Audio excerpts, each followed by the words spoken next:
Hello, hello. Welcome to a stream of sorts. So, we have some drama today. This is definitely going to be partly a litigation of older drama. I'm just checking if my other stuff is live. Good.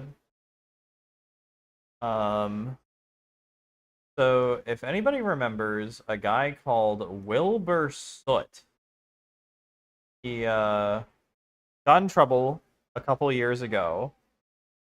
A couple years ago? It feels like a year. I think it was about a year and a half ago. He got in trouble for biting, I believe.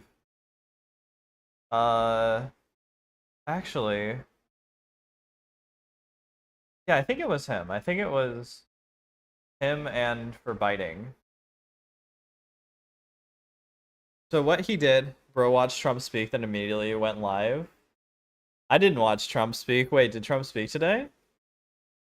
No, because, if Wilbur Soot is the guy I'm thinking of, and I think it is, he's the guy that got into trouble for biting his girlfriend? Or, here's the thing.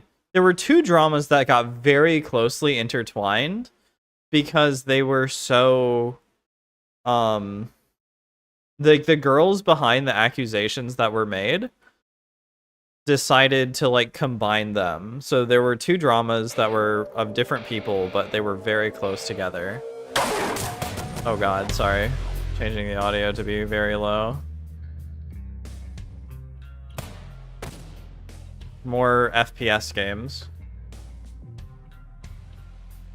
Because there was the Katie Bugs X. There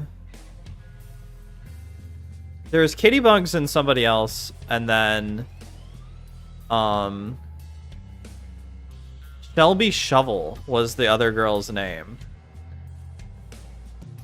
And alright, so let's get this on stream. Dude, Incision is so loud, even though okay, I'm gonna show the game so I can show you guys how, like, loud it is. At least it's appearing very loud. It's at no volume. Wilbur Soot is the guy who blew off Jay Shalat and Call Me Carson. Then, like, 2 to 3 hours after his blow up, got in trouble for biting his girlfriend. That was Shelby Shovel then. Okay. So, let's put the game into a small window. Because this is a little more visual than normal. Small window. Come on. Up here? Okay. Small game. Position. Why is it in that corner?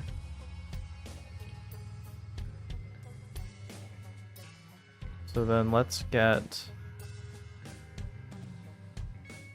an update video. Alright, come on. There we go. Oh, right, that's why I don't have the game in that corner. It's because it's, blocking the channel name and stuff. Yeah, so the unfortunate part is that Shelby Shovel's thing was actually, like, kind of genuine. She genuinely had an issue with her boyfriend biting her too hard and too often. So she kind of, like, tied her boat to a sinking ship. I think that's how that goes.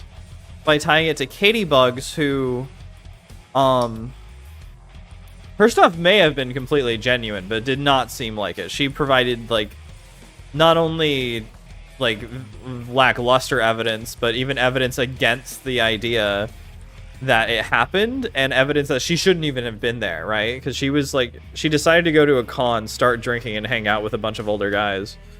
That doesn't mean that she should have been tickled, but essentially that's what happened. Is she got tickled as she tried to pass it off as sexual harassment. So here we have Wilbur Soot. This already has 500,000 views in like a few hours. It's been like 12 hours, I think. Oh, sorry, it's actually been 2 days. I only saw it today, but yeah, let's start watching. And I'll go back and watch Shelby's video after.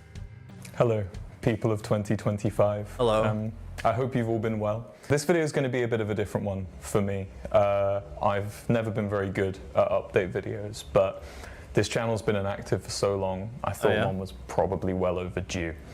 So I wanted to take this opportunity to quickly talk about what I've been up to the past. It should also be noted that this guy is a Minecrafter and also a part of an extremely successful band. He does a lot of solo music as well, but he's like primarily a Minecrafter, and he's also part of a band called Lovejoy. Lovejoy is semi-popular. They've gotten like millions of views.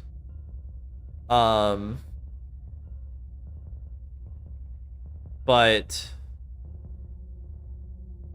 I want to say they actually got, like, they took the same name as another band who's American because they're British.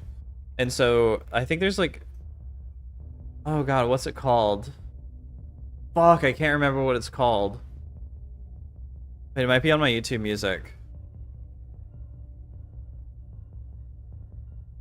Sorry, I'm completely wrong. There's a song called Lovejoy by the Cardigans that's like super popular. This is not the same, just to try to avoid confusion. Past couple of years, what you can expect from me going forward, and of course, future YouTube content. I've been really quite busy these past few months, so I haven't really had that much to show you guys anyway. But as most of you probably already know, that isn't the only reason I've been so quiet. If you don't mind, I'd like to take a quick minute to touch on that before I move into what the future holds. There's been a lot of different clashing labels and opinions about me on the internet over the past year, the loudest of which on both sides of the fence have been quite unhealthy, stemming from accusations made about me from just over a year ago. Oh, yeah? And look, I'm not here to drop any bombshells. I don't want to reopen any old discussions. These are, of course, the Shelby Shovel accusations. I responded to the situation in February of last year, and I still stand by everything I said in that statement. I understand it was misinterpreted by some people, probably due to my wording, and I know some people are still looking for clarity, especially nowadays where personal transparency is more common amongst content creators than it's ever been before. However, this clarity, the clarity I've offered to my close friends and my family, would mean publicly sharing deeply personal parts of my private life and my relationships. I mean, she already did that for you. She already gave the audience way more personal information than she should. It is kind of weird that he's deciding to relitigate this a year and a half after, when, you know, everybody already forgot about it. Doing that, and I don't believe that should be the cost of being understood. All I can say is that the labels that have been attributed to me by social media are not true, and I don't accept them. Okay, so that is actually fair. He's been labeled like some crazy stuff for biting his girlfriend too hard. Which is like, okay, that's, you know, bad, whatever. But it's also like, he should be called like a rapist for it. I don't believe in this expectation that content creators should use their platforms to attack and defend. And I definitely don't. Oh, and it should be noted that I'm pretty sure this broke up the band for a good while. There's a guy. Okay, this Lovejoy has had way too much drama, okay? There's a guy in there called Cynic Snacks or Cynic Reviews, and that was his like original channel. But it wasn't getting a lot of views. He would do like this pseudo animated stuff. And look, the animation wasn't like actually incredible, but he had some pretty good opinions on movies or whatever. And it was, you know, a fun watch if you liked that kind of stuff. However, he didn't like where it was going. He thought he was too edgy, and so he tried to rebrand with Lovejoy. And that kind of turned into a whole thing. And it's like, then whenever this stuff came out, I think he was like, oh my god, guys, by the way, he didn't, like, he wasn't edgy. He said, like, damn once or twice. And that was, like, enough for him to consider himself edgy. So, like, he didn't say the N-word, but he was treating it like he did, that he said it constantly. It was just really weird and funny. So now, Lovejoy is kind of on hold. I think that's how serious accusations should be handled. I felt this way for a really long time now, having seen other content creators go through similar situations, and I know it's not a perspective that's going to satisfy everyone. Like Dream. But it's one I can get behind, and I hope that makes sense to you. None of this is me trying to dig up or dwell on the past here. I would just feel very strange if I carried on without at least acknowledging the past year. Because all I can do now is move forward, and I hope you enjoy what I've been working on. So, for those of you that know, I'm in a band called Lovejoy. Those who know versus those who don't and know. In 2024, we did a tour of Southeast Asia, including Japan and Thailand.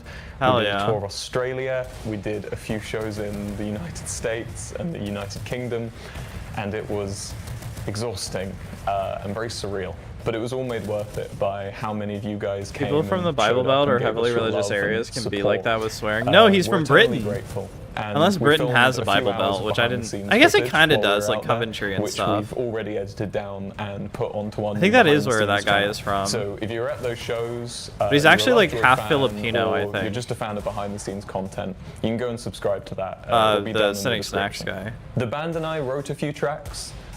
And then in classic fashion, we scrapped all of those tracks and started work on some new ones, which later came on to become our finished debut album, which will be coming out later this year. Okay, so they did end up getting back together. I am not allowed. But if you can't wait, our debut single, with Rob as my witness, is coming out on June 20th, complete with its own music video on our official band channel, which will be in the description. There's going to be plenty more gigs and shows and festivals planned for the rest of this year, most of which aren't even announced yet. So if you don't want to miss those, go follow us on Instagram. Dude, is this actually just an advertisement for Lovejoy? As well. But now you may be wondering what is happening with YouTube content, specifically this channel right here. Nothing. It's dead. Well, I am coming back to making YouTube videos. However, I'm probably done with Minecraft for the time being. Oh, thank God.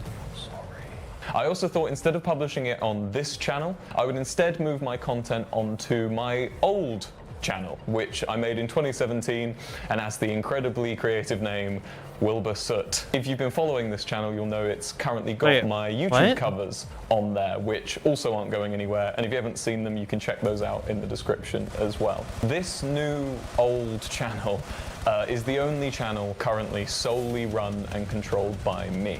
This is something I've had planned for a few years now. In fact, some of you may remember way back in 2022, I had an idea for a weird geography series. Those videos are in production now. Okay. And I should have the first batch up on that channel before the end of this year. I still love the content I made. So wait, so this video isn't actually addressing anything? It's purely just talking about fucking, here's what I have planned next, guys. Dude, I totally thought that this was gonna be addressing the Shelby Shovel stuff. But it's just like, actually, that's way too personal and you guys don't need to know that, so goodbye. That's fine. That's just not a good response. The better thing to do would just be to, like, keep uploading. On this channel. It's like, why are you even bringing it up? Because everybody has forgotten at this point. And it's like, he's not even addressing it, so whenever it becomes a problem again in the future, the people are just going to be like, oh, he never actually addressed it. And I'm not deleting any of it. It's not going anywhere.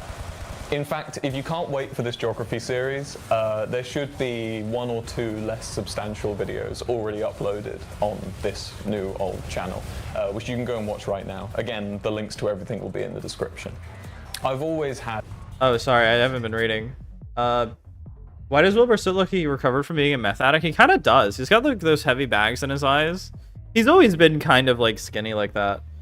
I'm gonna do nothing that you people liked that I did and will be boring ass washed up on YouTube. Absolutely.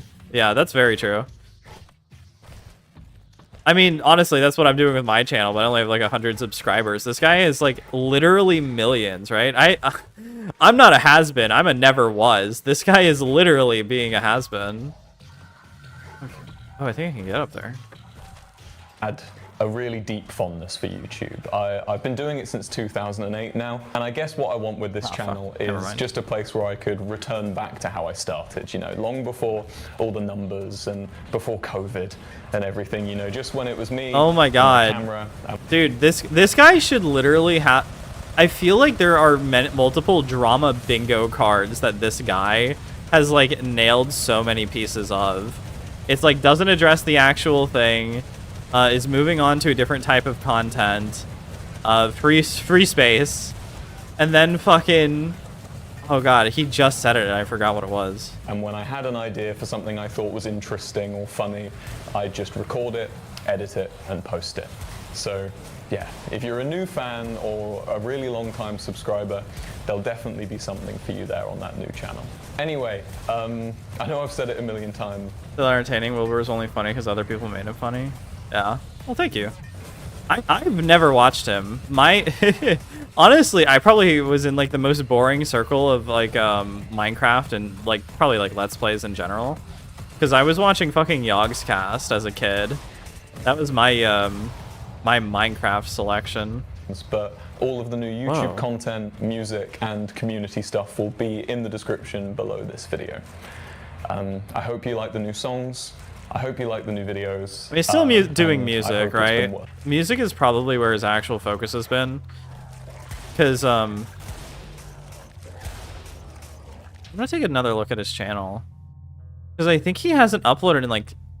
Yeah, before this, his last video was 2 years, and that was actually... That's basically Lovejoy. So, it is kind of weird that he's even deciding to do music again. I guess, because it seems like he's just been out for ages. Maybe it took a long time to write this new album. Oh, a lot of drama. Okay. What was it? Shelby, Shovel,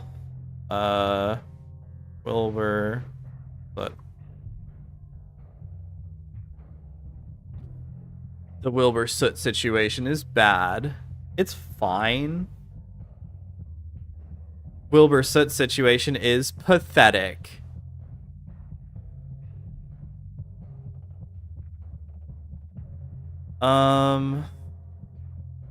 Dude, wait, so did they actually played together? Dude, that's crazy. I want to see the comments on this.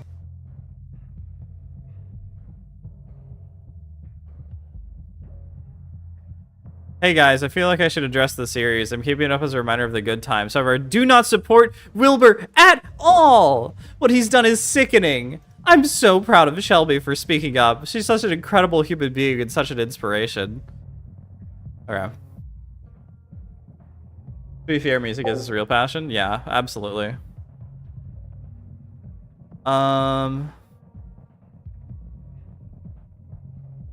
So Shelby Shovel shares her story. That might be the best we can get. I don't know why it's on somebody named Clarn Everett's channel. Is that a drama person? I have always. Or is that victims of domestic violence? I guess it is kind of domestic violence. I'm not certain what that would be control. Am I going over the lawsuit drama? Yeah, I think so. I wasn't going to.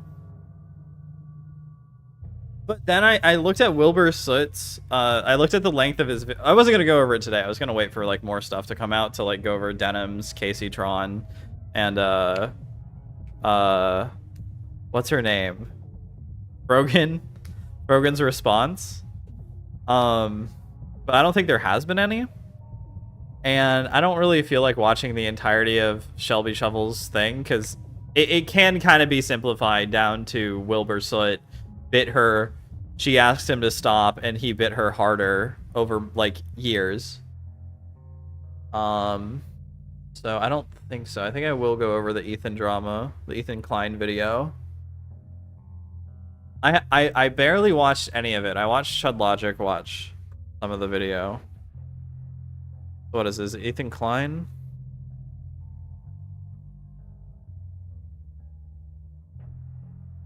Legal mindset. Ethan Klein's trap. Fast facts. Okay, I'm suing these creators. Okay. Oh, it's only 20 minutes? Okay. Maybe we'll get back to Shelby afterwards. I should have done that after, actually. But I think this will be more interesting. There. My name is Ethan Klein, and my favorite hobby is spending hundreds of thousands of dollars on lawyers. Today, I invite you into my... He didn't even commit to the bid. It's a $1 bill. He needs to be smoking hundreds, dog. He needs to smoke like gold bar. Home to share my favorite pastime with you. Join me in creating generational wealth for my attorney. Let's create generational Let me debt. tell you guys a story. About a year and a half ago, it's a big conversation called ReactGate.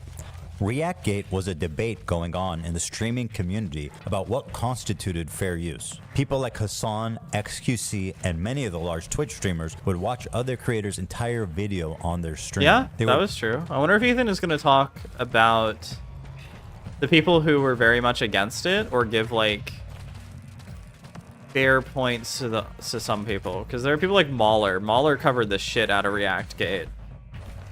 I guess that's what we're calling it. I don't like that name. That name kind of sucks, but I know there were a lot of people I watched who covered it and were like, yeah, you should give fair reaction. JXC. You think a Jew would burn hundreds instead of... Yeah. No, that's what I was saying, is he was being a bit Jewish about it.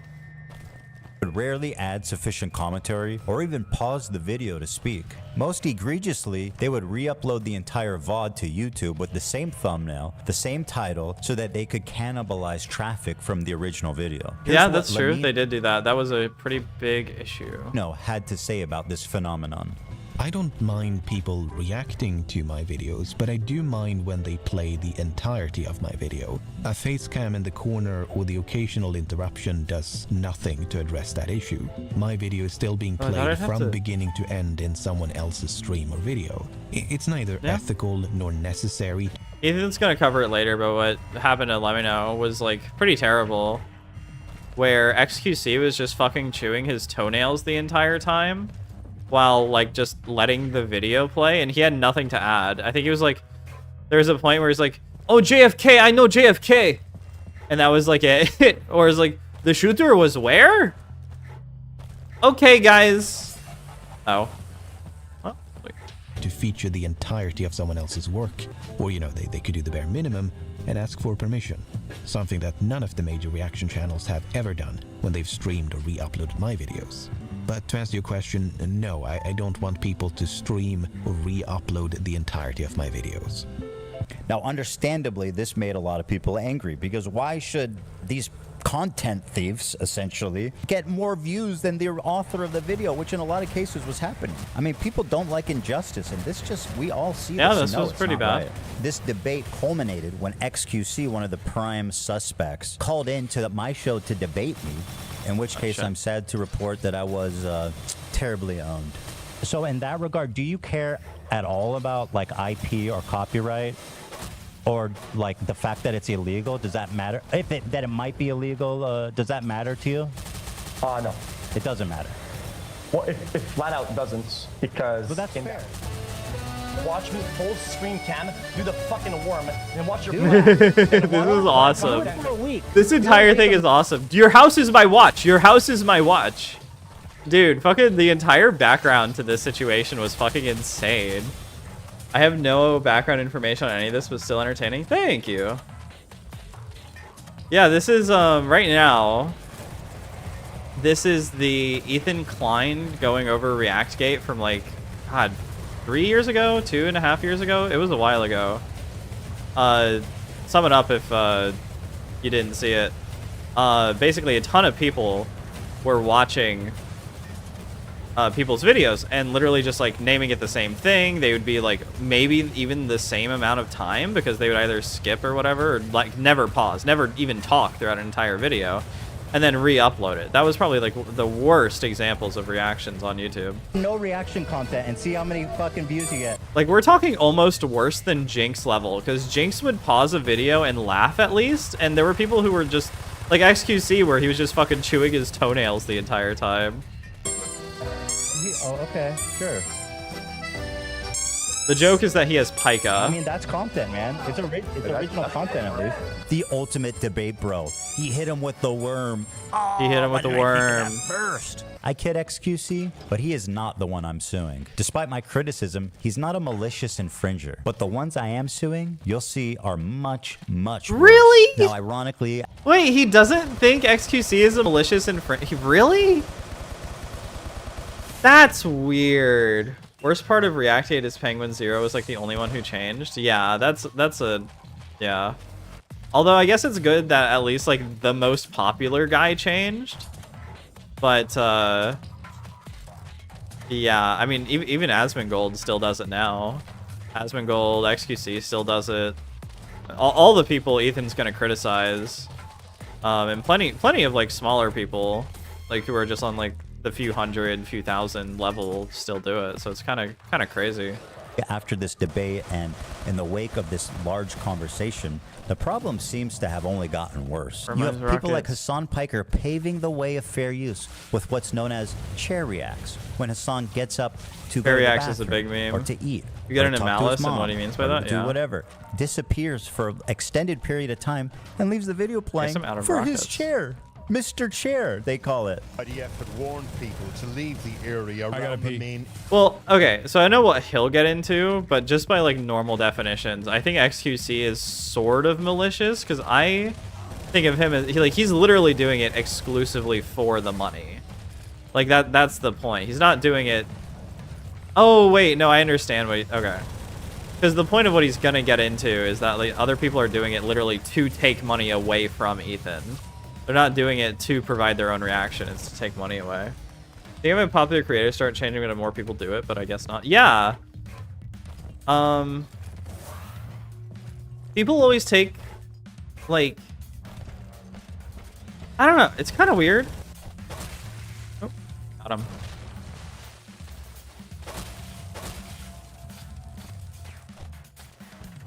I think it's because it's not like a super like popularized thing. Like I don't think Penguin Zero went out of his way to explain why he was making the changes or why they're necessary. It's probably a part of it. And I honestly I think XQC looked kind of bad. It was fucking hilarious. Don't get me wrong, but XQC took it like he just did the worm. That was his like big response to Ethan's criticism, is doing the worm and saying, "I have my watch on your house." Because his watch is so big, or so big, god damn it, is so like expensive. That's the word I'm looking for. It's super weird. Airport in Sana. So that's where it came out of. How many people can we recognize? Oh, it's all Hassan. Never mind. This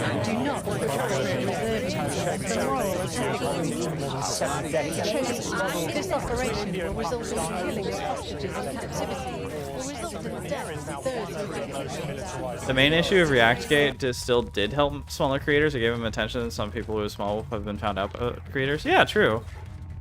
No, here lies Caleb. May he live again. Blood reference. Yeah, because there are creators. Like, if you give people proper credit, the small creators can actually get a big boost out of video watching. That's happened many times. But if you don't show them, they do not get found. I remember ReactGate, like the prequel to it was JXC talking about, and I think he ended up talking to Hassan. He definitely ended up talking to Denims.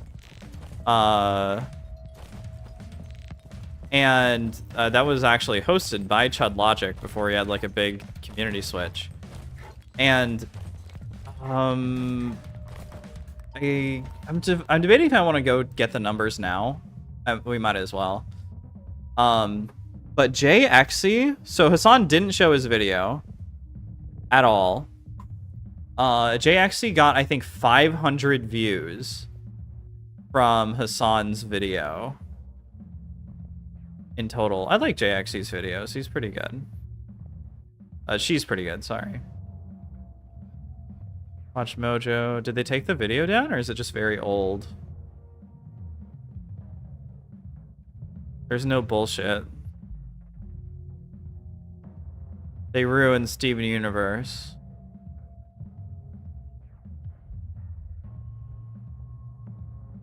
I can't seem to find it. Act.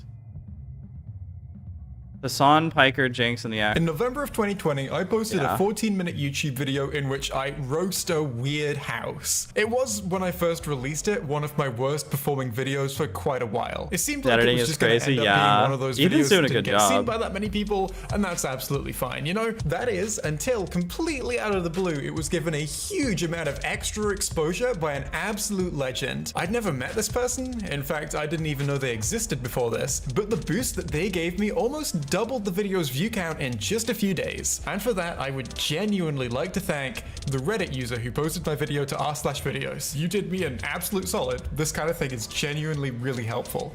Anyway, today we're talking about reaction content. Chances are you probably know plenty of creators who react. Yeah. So that's JXC's video. That was like the big prequel that I remember happening. Holy shit. Can you guys hear that? Is that coming through the mic? Somebody fucking motorcycled like right around my complex. A reminder that ReactGate will be Dark Viper AU's legacy and the only thing he'll be remembered for, and after that people will have to say you went on to do the same style reaction content. Oh my god, yeah, did you see that? He's such an asshole whenever it comes to reactions, because he won't accept the slightest bit of reaction to his content. But he was watching the fucking GTA 6 trailer and did not say a fucking word. What the fuck is up with that guy? I will fight Dark Viper AU. He will be the Carl Jobs to my Billy Mitchell. If that ever happens. Alright, let's get back to the Ethan video. Don't bump the mic or I have to throw you off. And it was in this setting A that I learning moment. formulated an idea. What if I could make a long-form, irresistible piece of content Stop bumping the that I mic. knew that these streamers couldn't resist, they couldn't avoid the temptation of watching it the second it was published. I don't have an issue with them. It's not that I wanted these people to steal my video. It's that I knew they would. I knew they would watch the 40 entire chess video, moment? add little to no commentary, react to it instantly, giving them no time to form an opinion. The trap was set, and it worked even better than I imagined it would. We captured pretty much No every way, the large Hassan streamer nuke was reacting all to it just in its a entirety ploy to get immediately after Denim's it was published. Frogan Now and the thing is, there were a AC-tron. few people that Okay. went above You're and going off. beyond Very to cute. commit Yeah, copyright keep punching infringement. the mic For with your head. example, Denim sits here silently with nearly 50,000 live viewers. That's 50K. Holy shit. And the thing about streaming is that that's not like a consistent 50K. That's people cycling in and out. So there are people who watched her reaction. She's like, oh, she's bored. I'm not gonna watch this, and I'm never gonna watch the fucking Ethan video. 30 times. And her then leave, and then another person comes in. regular viewership. She's working directly with the Snark subreddit moderators to siphon views. Is needlepoint dog in the back? Needlepoint dog? I don't know what that means. What's a needlepoint dog? I'll figure it out. And their intentions couldn't be clearer. Here's an excerpt from a stickied post from the Is that Snark Hassan's subreddit. dog? Yeah, I do like Hassan's dog. His dog is cool. Hey everyone, we've seen a lot of comments about wanting to watch the nuke without showing support for H3. Oh, God. Here's a list of creators who've supported our sub, either by engaging with us directly or citing our post in their critique of H3. Here they're offering these The red streamers thing? as market substitutes for Oh, my work. okay. This is the cardinal sin of copyright infringement. The Snark subreddit has been a frequent and persistent infringer. That's how I knew when this video came out, the Snarkers were going to encourage, promote, and push The streamers craft to in the back. Yeah, I got it now. Yeah, those types of dog on island nations in the Caribbean with those needle-style noses. Oh, I had no idea. That's super cool. Okay. commit copyright infringement. I should thank the Snarkers, actually. Because of their predictability, they acted like double agents for us, incriminating their favorite streamers and Fuck serving yeah. them up on a golden platter. So, You go, girl. Thank you, Snark. It's one thing for a subreddit to admit it's engaging in copyright infringement. But how do you get the streamers themselves to admit that they're stealing content? Well, guys, if you That was enjoyed, easy. You don't even not have to giving try. views to that terrible video, follow, subscribe, throw a prime if you like the content, if you enjoyed your time here. It turns out they just do it for you. You couldn't cook up a more incriminating statement if you tried. Denim's the queen of self-owning. You prevail again. There's one thing about copyright you should know is that you got to register it before you publish to be eligible for statutory damages and attorney's fees, which is the main biting force of a copyright infringement lawsuit. Well, I'm happy to tell you guys now, I, Ethan Klein, have registered Hassan Piker Content Nuke with the United States Library of Congress. Some of you guys out there sweating? Even though theoretically I could sue a lot more creators. Okay, so I'm pretty stupid because I don't run a business. I don't have copyright. Do you establish that with the fucking Congress? Library of Congress? I'm sure that's like where shit's held. I thought you established it with the Copyright Authority. That's so pedantic, whatever. And rake in millions I'm just of being dollars. fucking stupid. But the purpose of this is not financial gain.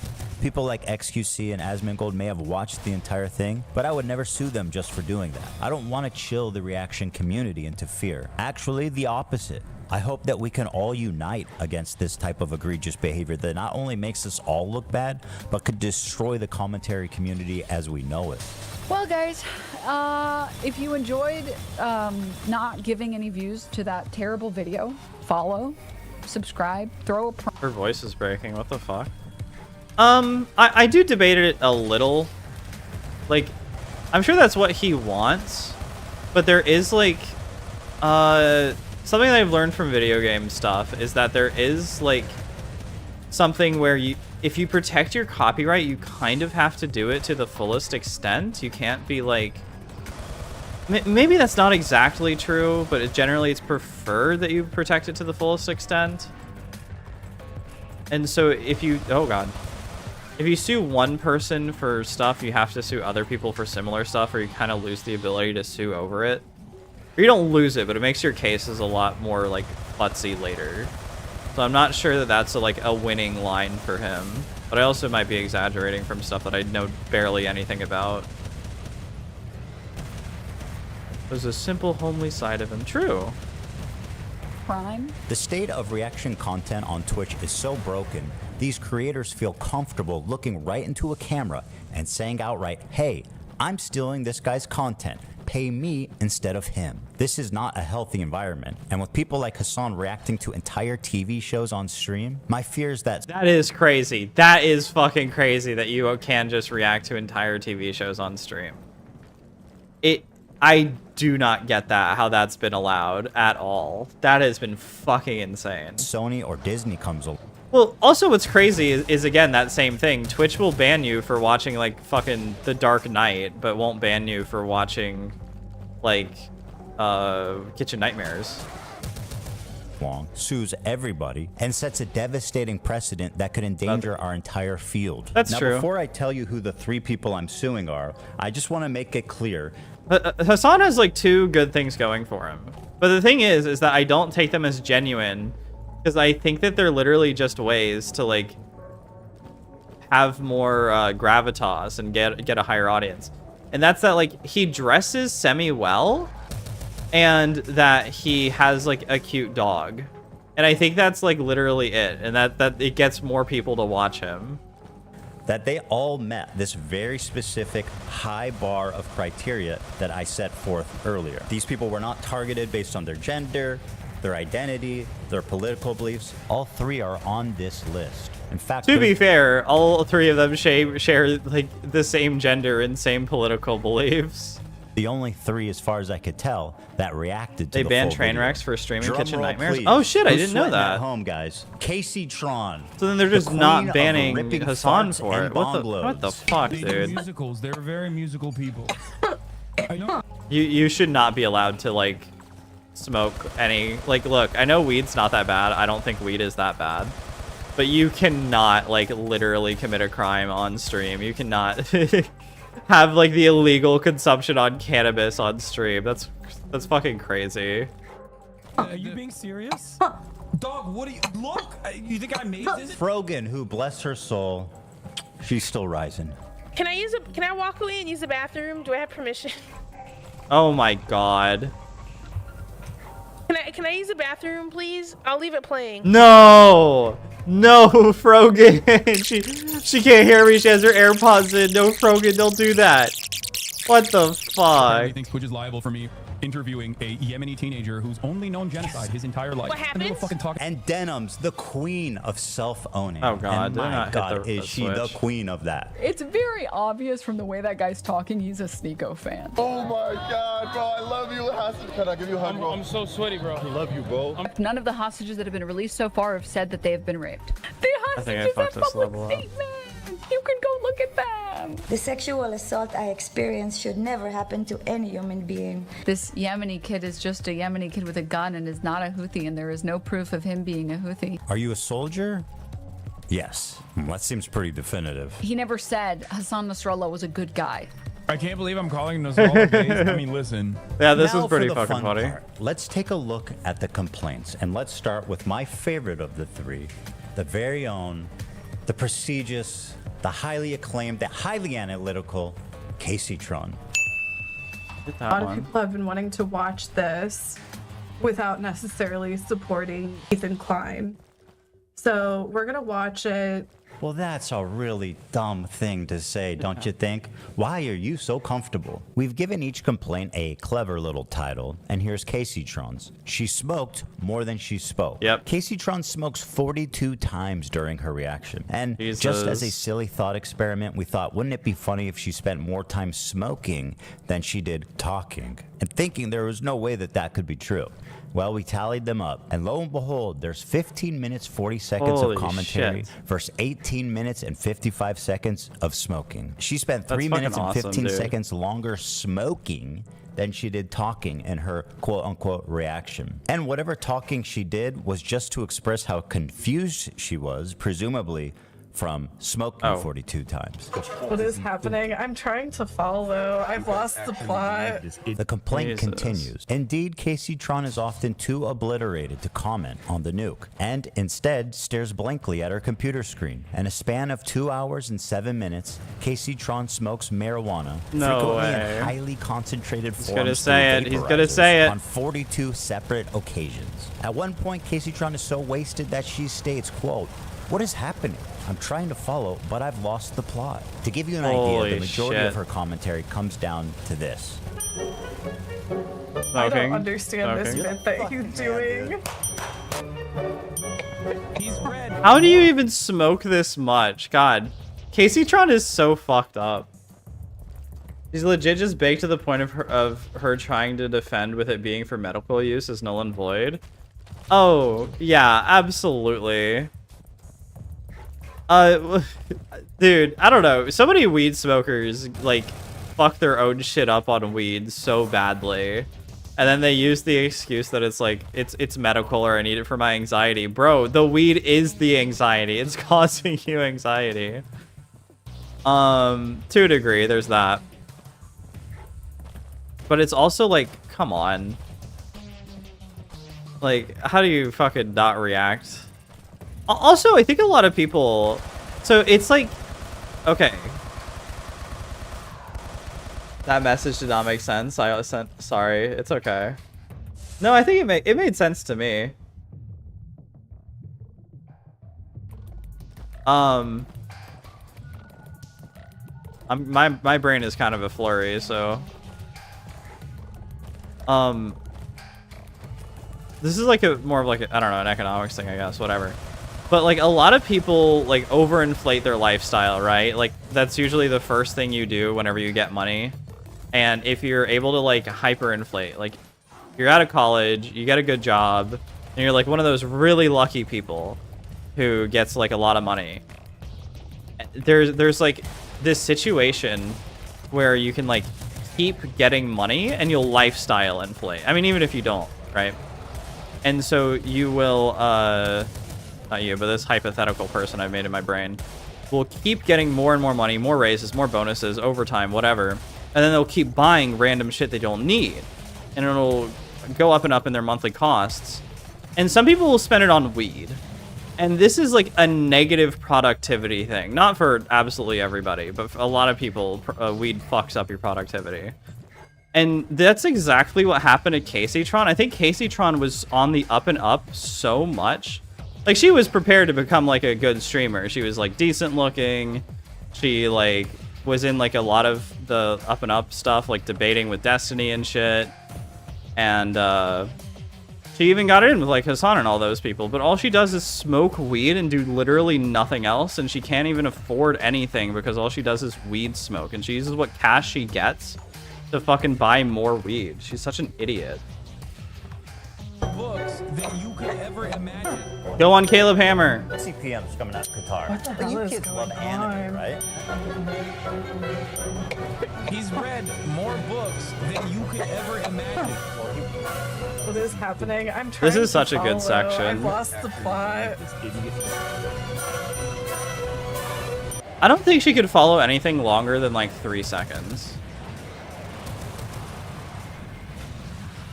Like, if there's a thought that happens that goes on longer than a few seconds, I don't think she can have it.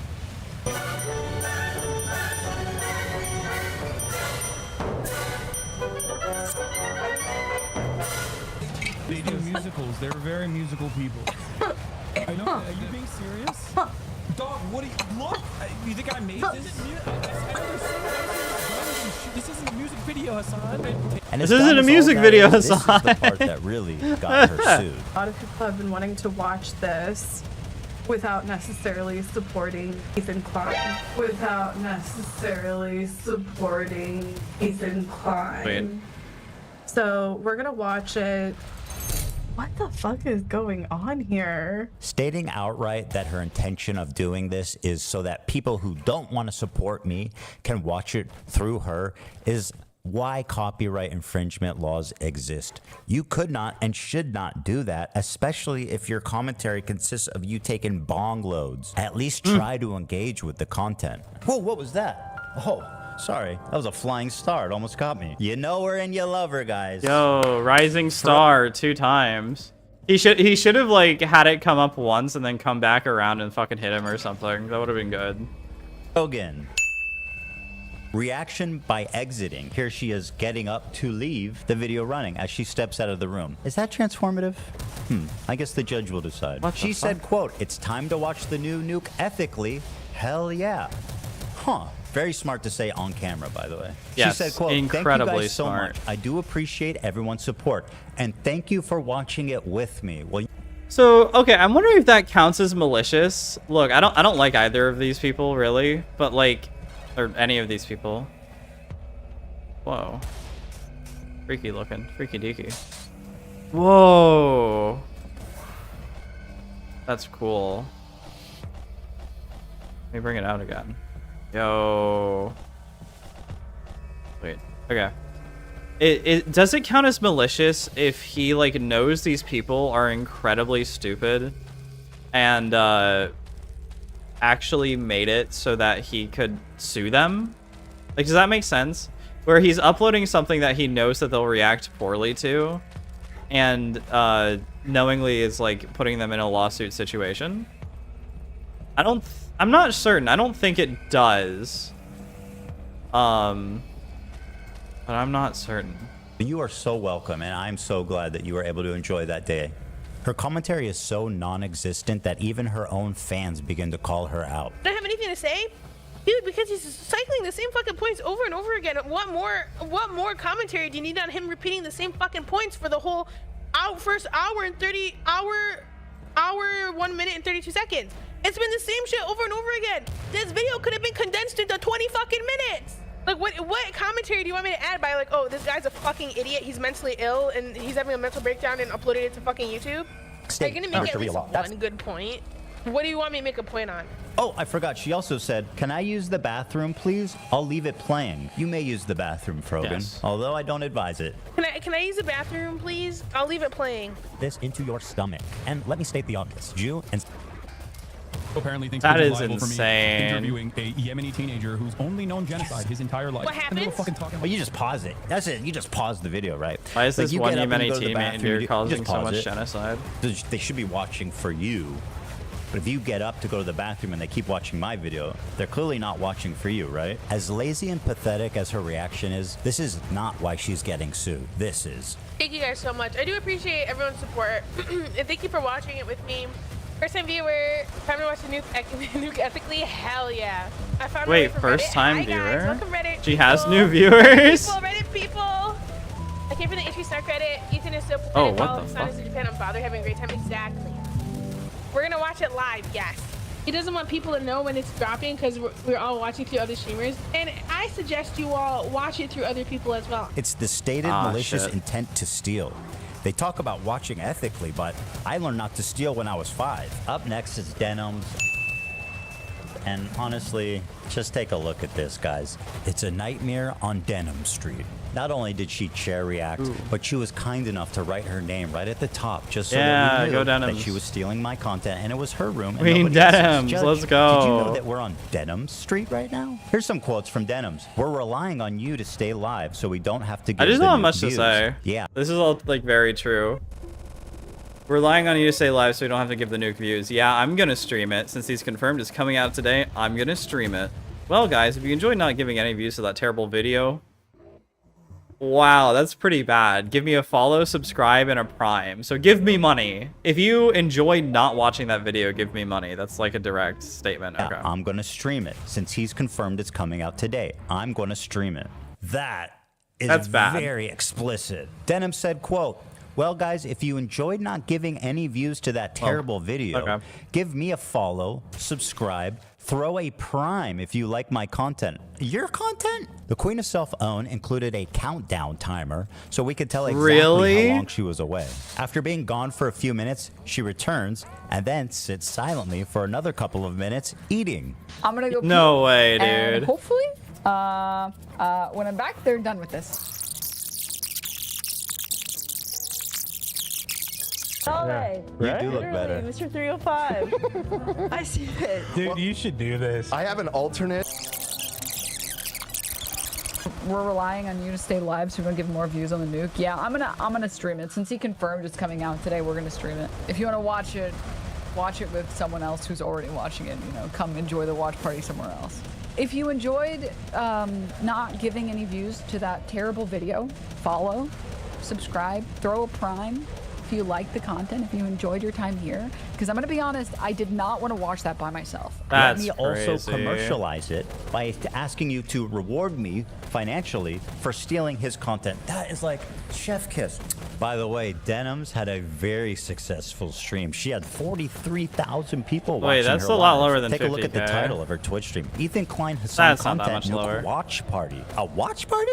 I don't think that's fair use. Now, Denims, of course, always delivering the goods. She went on this dude's podcast to debate fair use. And would you be surprised if I told you she said a lot of incriminating things in that podcast?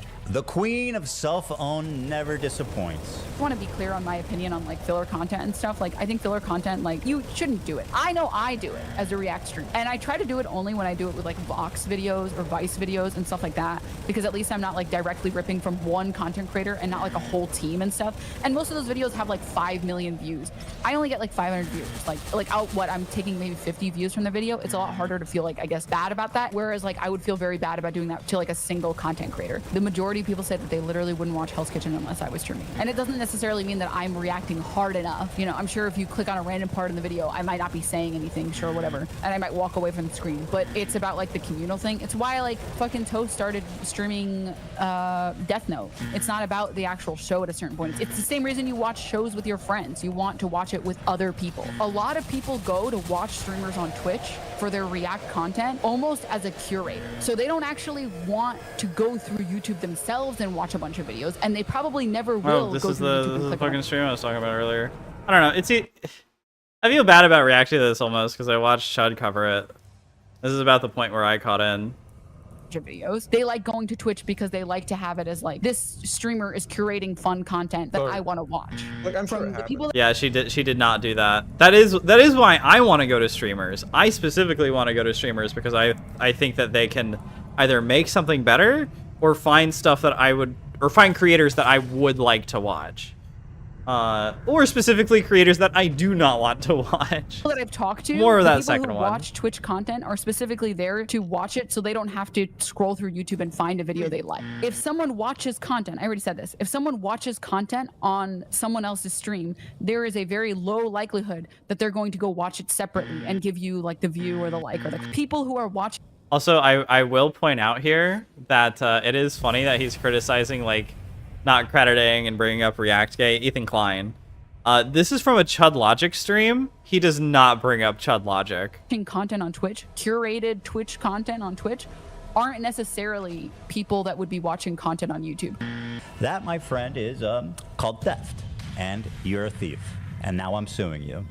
This is just a testimony to how brazen and how safe they've, you know, gotten. That she thinks she can go out in public on video and say shit like, I'm stealing this content because I want to. I'm coping even though I know it's stealing. Yeah. When people watch it with me, they're definitely not going to go watch the original. Like, That's are crazy. way too comfortable committing crimes out in the open. So that's actually true. I do not go to some people's video that I don't want to watch, right? Like, fuck, who was it? Like, I don't want to watch I'm Alex. I don't want to watch his response. I don't want to watch his streams. So I am totally fine with watching somebody who covers it and makes it more entertaining because I just hate the guy. I just don't like the guy. Well, there you have it. 3 separate I don't hate him. lawsuits for 3 separate But I definitely hate cases. what he's done. Now, I want to make it clear again, and I hope it's been obvious about why I'm suing these 3 people and not others. These people not only violated all of the principles of fair use, they also did it maliciously. And that's the part that really got me.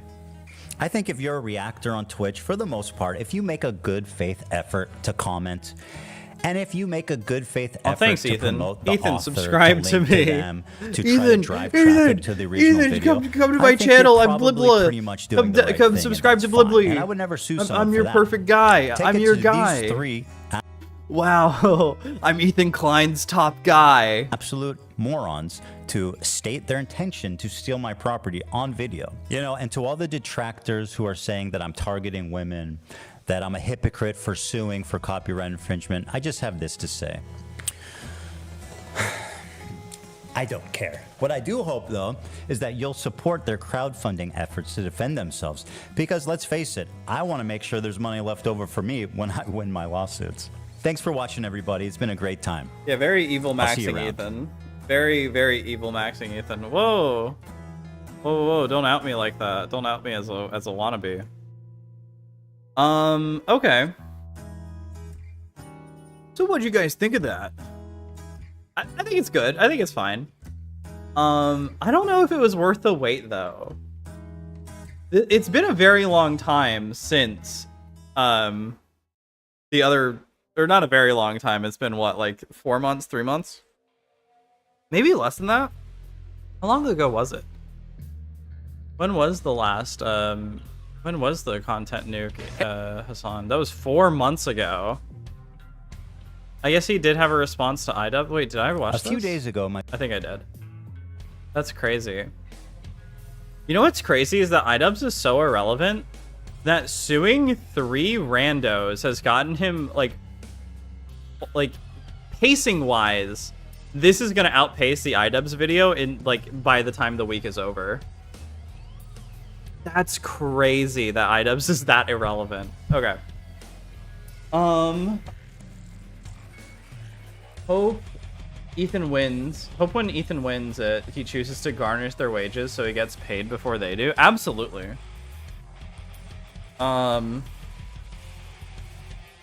Can you garnish wages on Twitch? Twitch, like, literally does... Look, I highly doubt Twitch even has that set up in their, like, accounting firm, in their accounting section. That's crazy. Wait, I did finish the episode, didn't I? Does your game? What?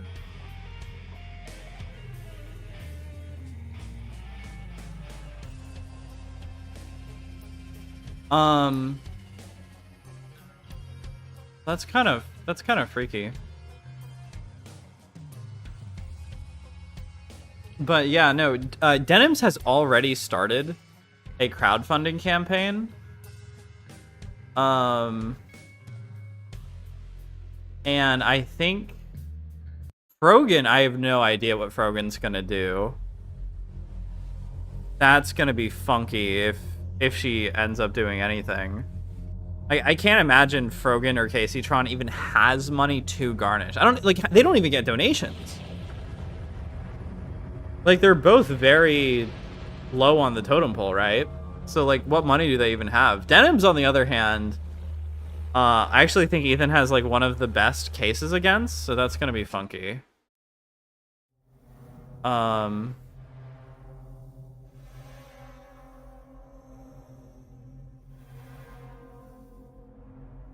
So, oh, I haven't played this. Okay.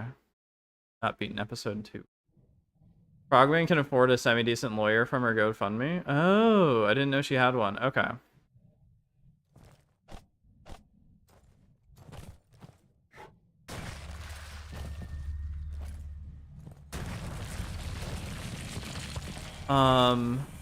My cat.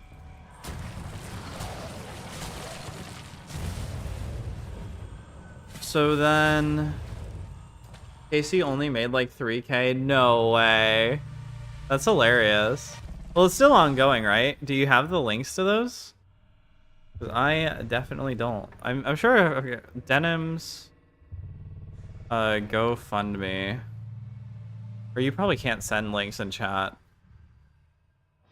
Okay, so Denim's is up to 17K. Let me show this on stream. We're gonna full screen this and hope OBS doesn't blow it. OBS blew it. Okay. I don't think I can play Incision right now because it's a new episode, so I'm kind of hopeless. So yeah, Denim's has 17K raised. Caseytron. GoFundMe. Yeah, dude, they all started GoFundMe. So Caseytron is up to 7,500. Brogan GoFundMe. They all started fucking GoFundMes. Okay, so let's analyze these, okay? Copyright. This is kind of a bad thumbnail. And then, so this is Denim's. Ethan Klein is suing me for reacting to content Nukasan Piker. This is to cover any and all legal fees. His video, an archive of the complaint. Whoa, we have the actual complaint here? Okay, this is content. This is content, guys. Let me get a proper window set up. Let me... Can I duplicate? Control C. Yep, sweet. Guys, we have world's first content. Filters. Let's uncrop this. How's that look? Bad. Okay, here we go. Holy shit. Do the other ones have the complaint? Denim's has the complaint. She just has the video. And Caseytron has nothing. So this is... So I think this is actually like a template, because these all have the same text, except for Frogan. But Denim's and Caseytron have the exact same text. Message retracted. Okay. Sorry, I shouldn't have even read that in my brain. Okay, content, guys. So the complaint is Exhibit A. Okay.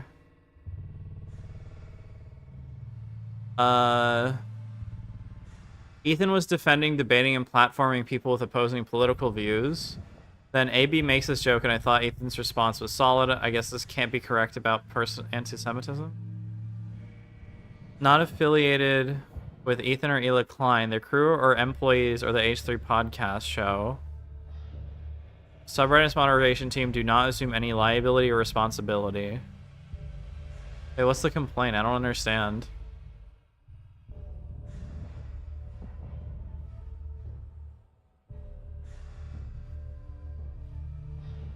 I don't get it. What is this? Didn't Dennis make 60K from her first GoFundMe? Yeah, but she refunded all of it because she wasn't going to go through with it.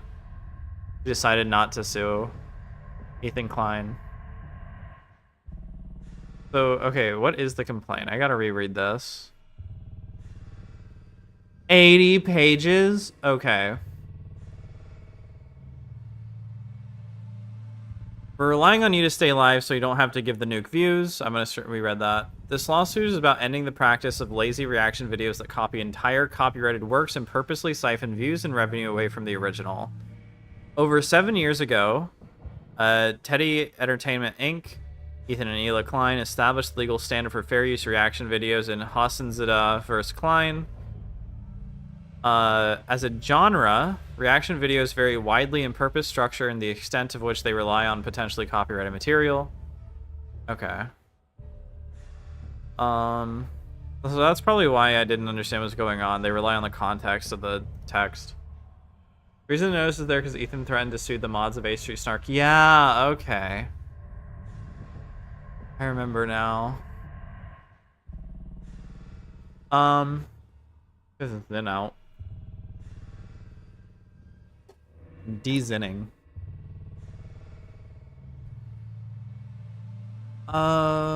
Like most lazy reaction videos, Denim's peppers certain group viewing sessions of TEI's work with primarily brief and sporadic observations, which we categorized as. Denims will watch long, unadulterated portions of the work and briefly pause to give short surface... That's repeating, but that's probably fine in the legal document. They provide little to no new information, aesthetics, insights, or understandings of the original works from an Andy Warhol suit.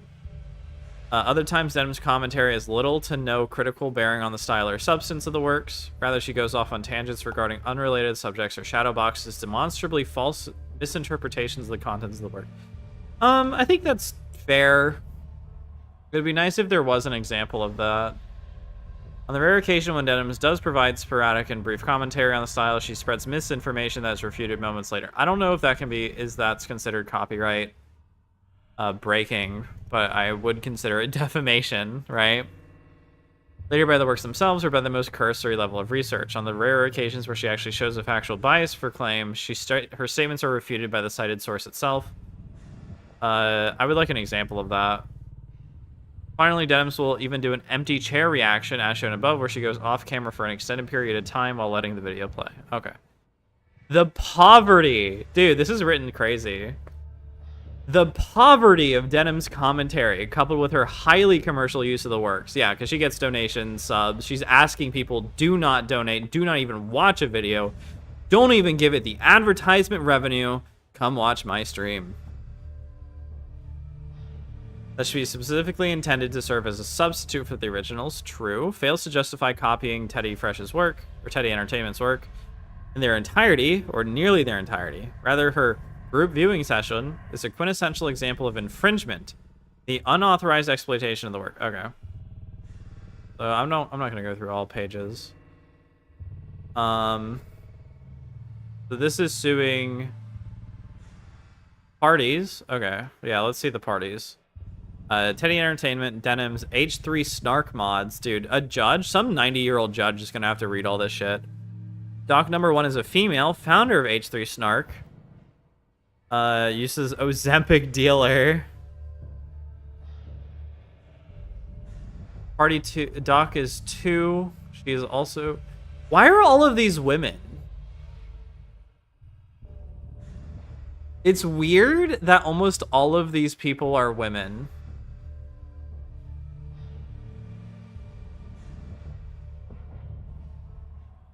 Okay, we have one male. Okay, we have one male and like 1, 2, 3, 4, 5, 6 women. The only way I can see Frogan or Casey winning this is by a settlement. Otherwise, they won't be able to afford it. So there is the chance that because this is written weirdly, I could see a judge throwing this out. I doubt that. I highly doubt that'll happen.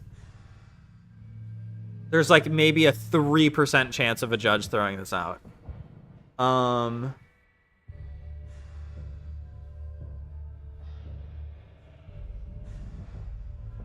But I think this is kind of like, it's weird, right? I like the meta discussion around it where this feels like a crossing of the Rubicon of like, this isn't just going to fuck over the people who actually deserve it. This could potentially fuck up people who are more genuine. But Ethan is also dedicated to maintaining that line as well. So there is that, I guess. That's explaining what Ethan Klein is and their channels. Denims, the alt-left's answer to Kellyanne Conway. I have no idea who that is. Is that like a Fox reporter? Let's read what the Kleins think of Denims. Denim LARPs as a revolutionary from the comfort of her bedroom in California. She is a prolific purveyor of misinformation and speaks with great confidence on topics where her knowledge leaves much to be desired.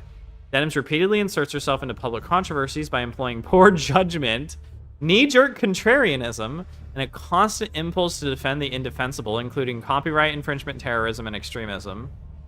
I wonder if this is another 4D chess move where this is going to push the line over into like public notice of terrorism defense by these people, because I think there actually are like laws that just haven't been pursued from. This is like the little bit I know, because I had a bit of an extremist phase where I thought it'd be really funny to donate money to the IRA. I don't believe in that anymore, but there were a shitload of laws put in place by Margaret Thatcher and Reagan into partly international law, but America's like the international defender, right? So it's also an American law where you can't like donate to terrorists, and the defense of them is like put into much more extreme like critique or like legal eyes, stuff like that. I didn't actually do it. I wasn't actually going to do it, but I looked into like why you couldn't do it. So that was also upped the ante with Bush, of course. So I'm wondering if this is like, oh hey, we have like legally documented terrorism and nothing's been happening about it. American definition of terrorism, which I'm not completely with either. But I wonder if this is like a 5D chess move on Ethan's part. Because right after that, we have this section, but I'm going to read the one after. Section 18. On November 17th, Denims reads Osama bin's letter to America in its entirety on stream. She frequently expressed support and agreement with the letter. Denims is one of the most loyal and ardent defenders of Hassan Piker, the most prominent alt-left streamer on Twitch. Much like Scientologists engage in fair game, Denims ruthlessly attacks with reckless abandon anyone who disagrees with her or Hassan. She parrots her style, rhetoric, her content strategy. As such, she assumed a leading role in Hassan's waiting room, a collective of streamers who follow Hassan and parasitically leech off his audience by streaming before and after him. Wikipedia Scientology. Okay. Okay, bro. Why do they attack us? And oh, she's like literally reading the letter, so this is just copying the letter. Denim's response: he's not wrong about that. The U.S. only understands violence. The only reason Hassan has not done his streams supporting Hezbollah or Hamas is because of the law. True, exactly. You're totally right. And I think he's skirting it. I think he is extremely skirting the lines by getting his friend or attempting to get his friends to support Hezbollah and Hamas.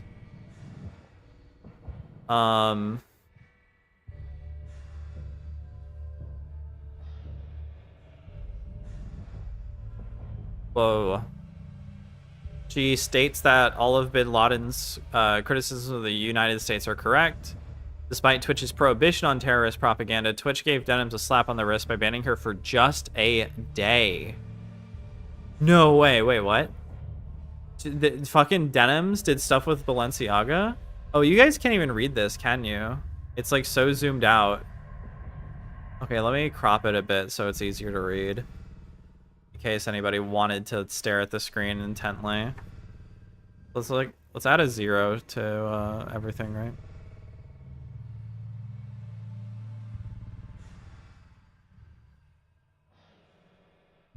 Like 200? 500. That's better. So Denim, on December 12th, 2022, in a now deleted video, Denims responded to the December 8th, 2022 video of June Lapine, aka Shoe on Head, which critiqued Balenciaga's advertising campaign that depicts minors in highly sexualized BDSM attire. Rather than acknowledge the widespread concern, Denims took the absurdly grotesque position of defending Balenciaga's advertising campaign and attempting to paint Shoe on Head as homophobic, despite Shoe on Head not mentioning homosexuality at all. Okay, wait, so what is the point of this?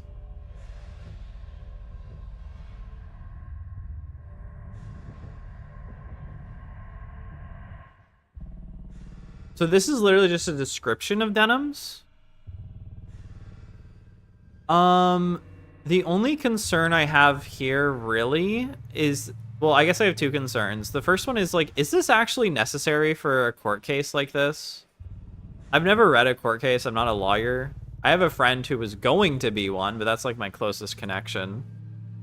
And I guess the other one is it right to describe her in such a way that I believe is like a poisoning the well sort of situation?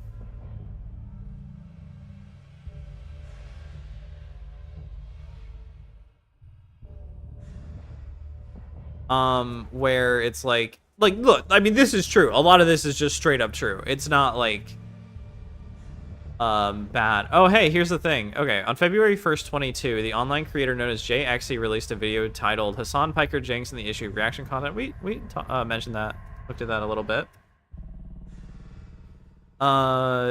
Video JXE drew a distinction between reaction videos that provide substantive critique and or additional insights into the original work and lazy reaction videos that resemble group viewing sessions. This does not mention that Chud Lodge. Oh wait, sorry, that's not the right video.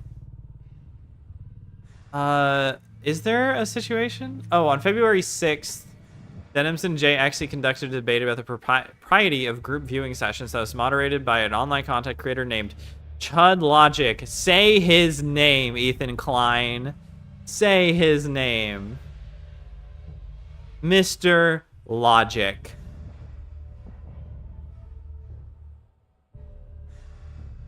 Yeah, her views just go straight up against the law.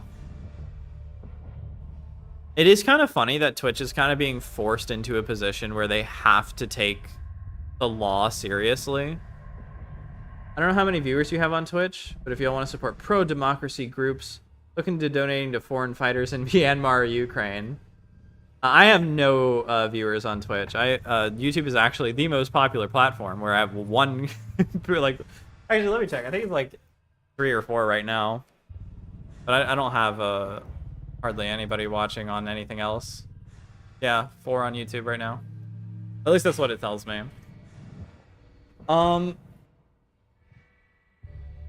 Yeah, if you want to support pro-democracy groups, you can absolutely do so. In countries that exist. That was so fucking stupid. Can my brain function? ¿Qué me recomendabas YouTube? ¿Qué es esto? Es video de dramático y político.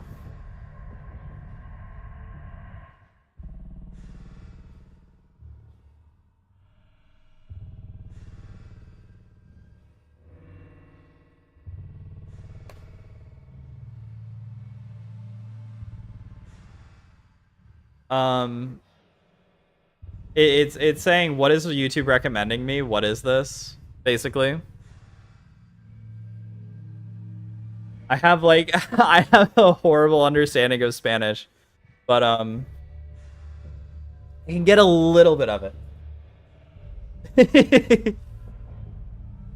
Hello. Yeah, this is Ethan Klein, a pretty big YouTuber's legal complaint against people reacting to his video. I'm trying to be as least biased as I can about it because the people on here are not like, they're not likable, in my opinion. They're not likable people. Also, what the fuck? There's just photos of Hitler in here.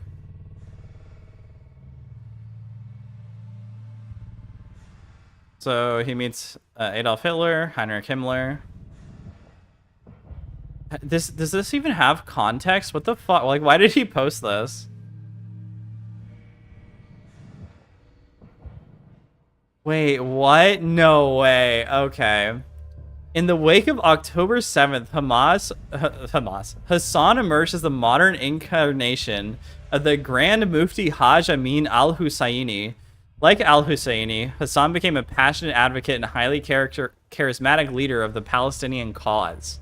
Like al-Husseini, Hassan used his massive platform to spread genocidal rhetoric about anyone advocating for the right of Jewish self-determination in their ancestral homeland, i.e. Zionists. The primary difference between Hassan and al-Husseini is that al-Husseini worked with the Nazis and advocated the annihilation of Jews, while Hassan advocates the annihilation of all Zionists.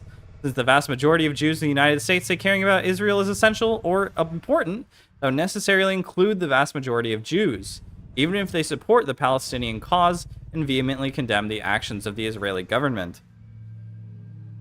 Jesus Christ.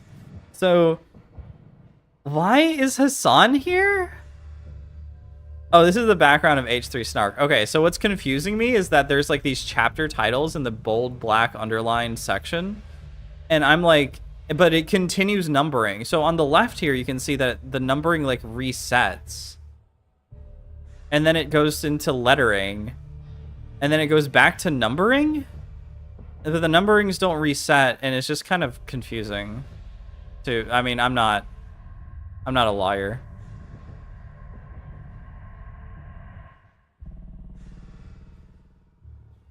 So then, I guess he's... Can we... I have like a pretty shitty... I could do it in color. I don't know how to grayscale it.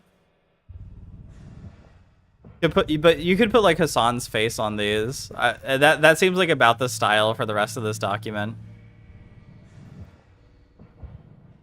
I don't know. I'm trying not to be biased, but like, God, Hassan Denims, Frogan, and fucking Casey Tron are not like making themselves like look good at all.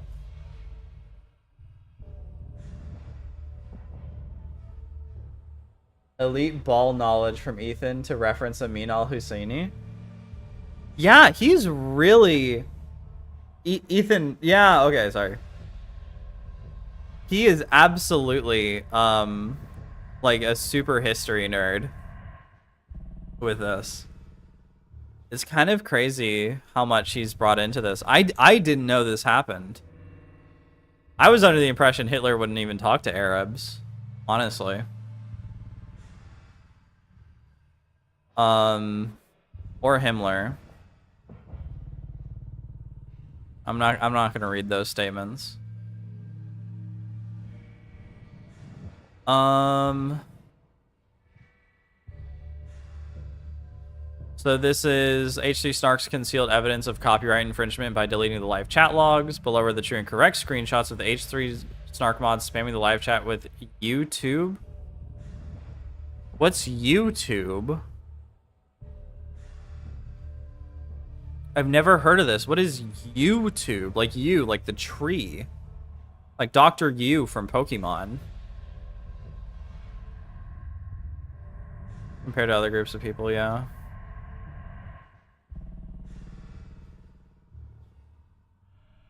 YouTube. Is this gonna get me put on a list? Oh, it allows for viewing something without giving something views. Okay. We encourage folks to watch on YouTube since it doesn't play ads or contribute to their view counts. H3 Snarkers created a post entitled Mega Thread. Below is a true and correct screenshot of doe number 3. Providing a link to the TEI video content court Jack Doherty on YouTube. Okay, so basically Snark is like deliberately taking away views. Honestly, YouTube could get involved, like Google could get involved here and try to take down YouTube because it's like an illegal rebroadcasting.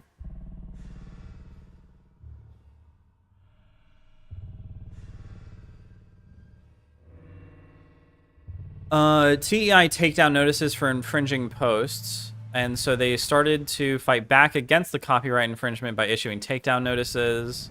They were extremely surgical on which ones would be... Oh, they actually link them. Okay, so that's pretty cool.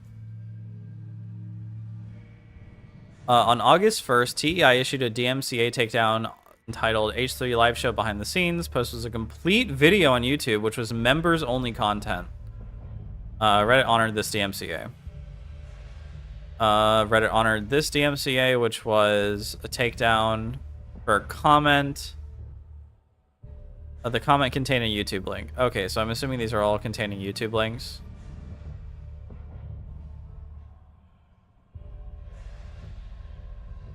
Reddit never informed TEI whether it was honored. Reddit informed TEI that it was honored. Reddit honors this DMCA.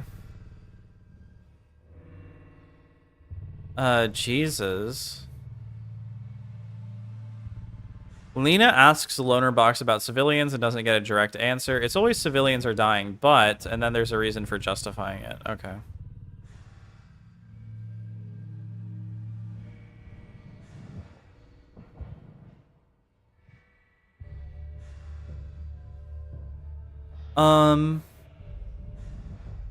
I think it's horrible that so many Palestinian people have died. There's no but there. Can we watch this video? Does it link? It keeps playing. It keeps going to another page. I want to watch the video. Alright, whatever.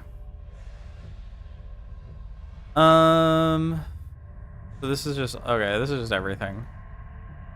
Skip to a new section. The Nuke. The Nuke is a tragicomic documentary critiquing Hassan and Twitch. It contains of original footage, highly edited montage, parodic skits, and archival materials, a great deal of which are owned by TEI. The Nuke can be divided into 7 sections: prologue, Twitch parody sketch, the Houthi section, the Hezbollah section, the Hamas section, the Twitch section, and the conclusion. Yeah, sorry, that thing about the Palestinians, I felt like challenged by that statement for some reason. I don't know why. That was stupid. Because I don't need to be challenged by a document that's not directed at me.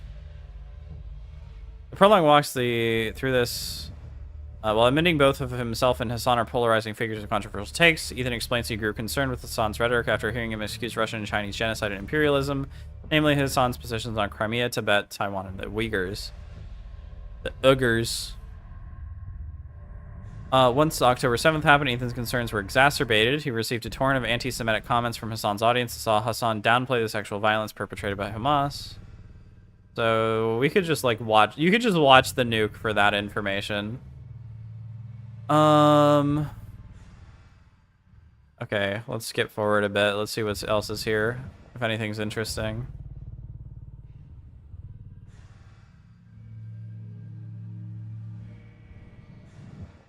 H3 promotes denims as a substitute. We kind of already got that information.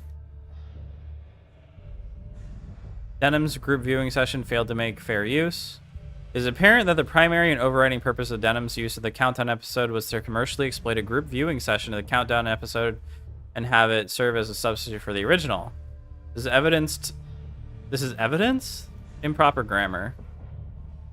Watching long episodes of the Countdown episode without okay, so they're even bringing in like other people's content into this. Can you sue somebody for watching other people's content? Like, could Disney sue for somebody illegally watching Warner Brothers content? Because this feels like this section should be at the beginning where it's just describing denims.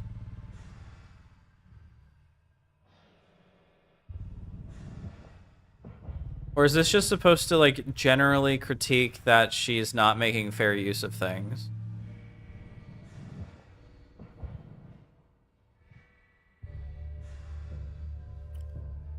Denim's group viewing session of the nuke was the pinnacle of her career.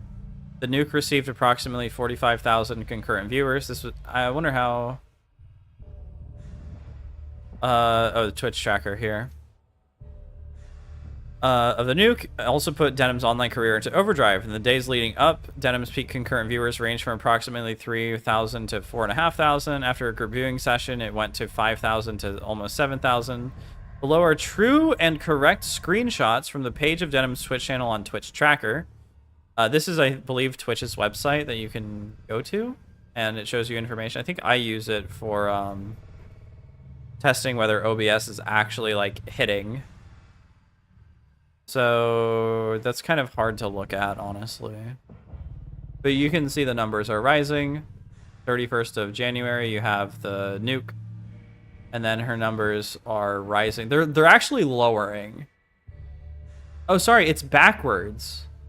So it goes February down from 8th to the 1st, and then you have January 31st. Okay.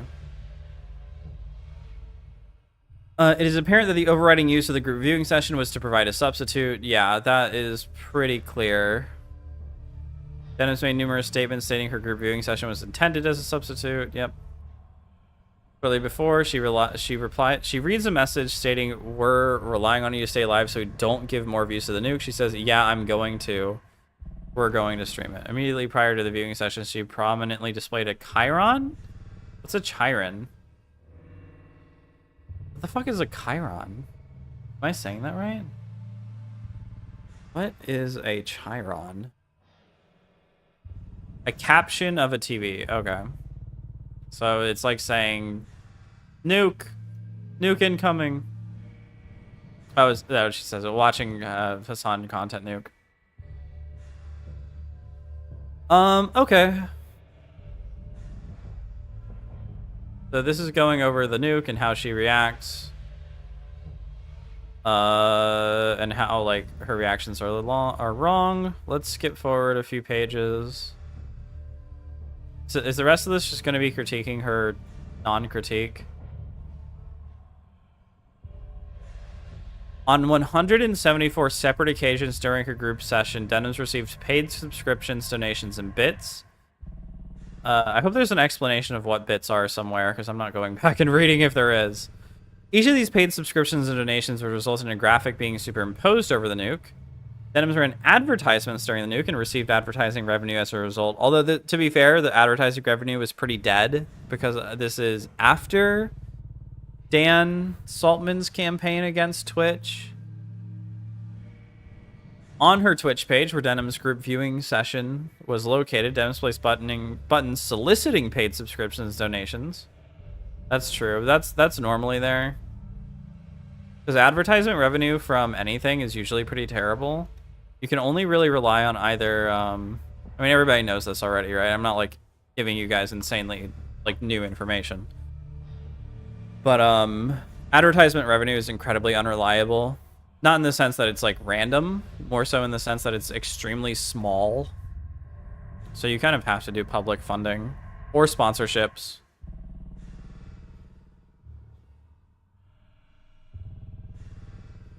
There are very few people who get by on advertisements. What did Wilbur do? Oh, well, we just finished the Hassan section. Wilbur didn't do anything. I'm actually kind of mad at him. Wilbur did fuck all, and I hate it.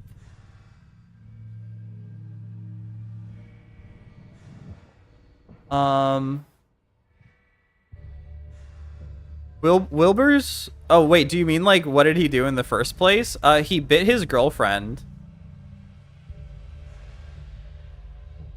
Not involved in DSMP drama? Okay. Yeah. Well, Ethan Klein drama is over. Let's go back to Wilbur Soot drama. So... He didn't do anything except bite his girlfriend in hard in front of people. No, I think that's oversimplifying. So yeah, February 24th, 2024. His SMP girlfriend, or Dream SMP girlfriend, or whatever, accused Wilbur of biting her. Well, not accused. I think she has photos of bite marks. I'm not sure if that comes up in this video. Okay, can I unfuck the screen? Dude, I'm so bad at this. Let's unfuck it, please.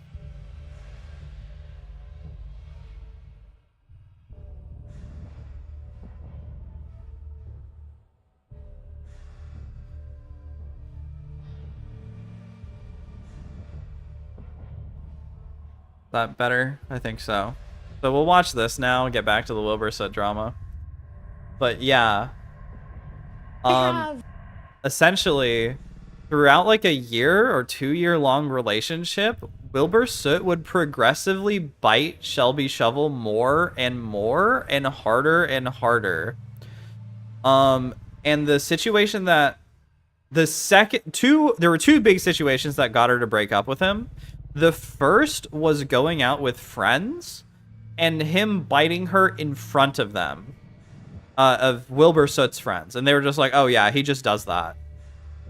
The second one was talking to his mom, and his mom, like, not even acknowledging that he does it. I believe that's the case, but we'll watch this now. Always, I got another like telling my hour and a half different to kill. experiences Hour that and I've had in dating, because it feels important to me to Isn't share Dream SMP like basically dead? what I've learned and maybe help other people to not make the same mistakes that I have before. I'm 30. I've dated a lot.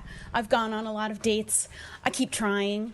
And it's unfortunate that a lot of my dating history, there were a lot of bad people that tried to manipulate or control me. But that's not to say that every person that I've dated has treated me poorly. Some people just weren't the right people. And speaking out about my bad experiences has never felt as important as it does right now, because silence has always brought me peace, and this time it feels like my silence is not keeping my peace. It's only keeping somebody else's peace. Okay.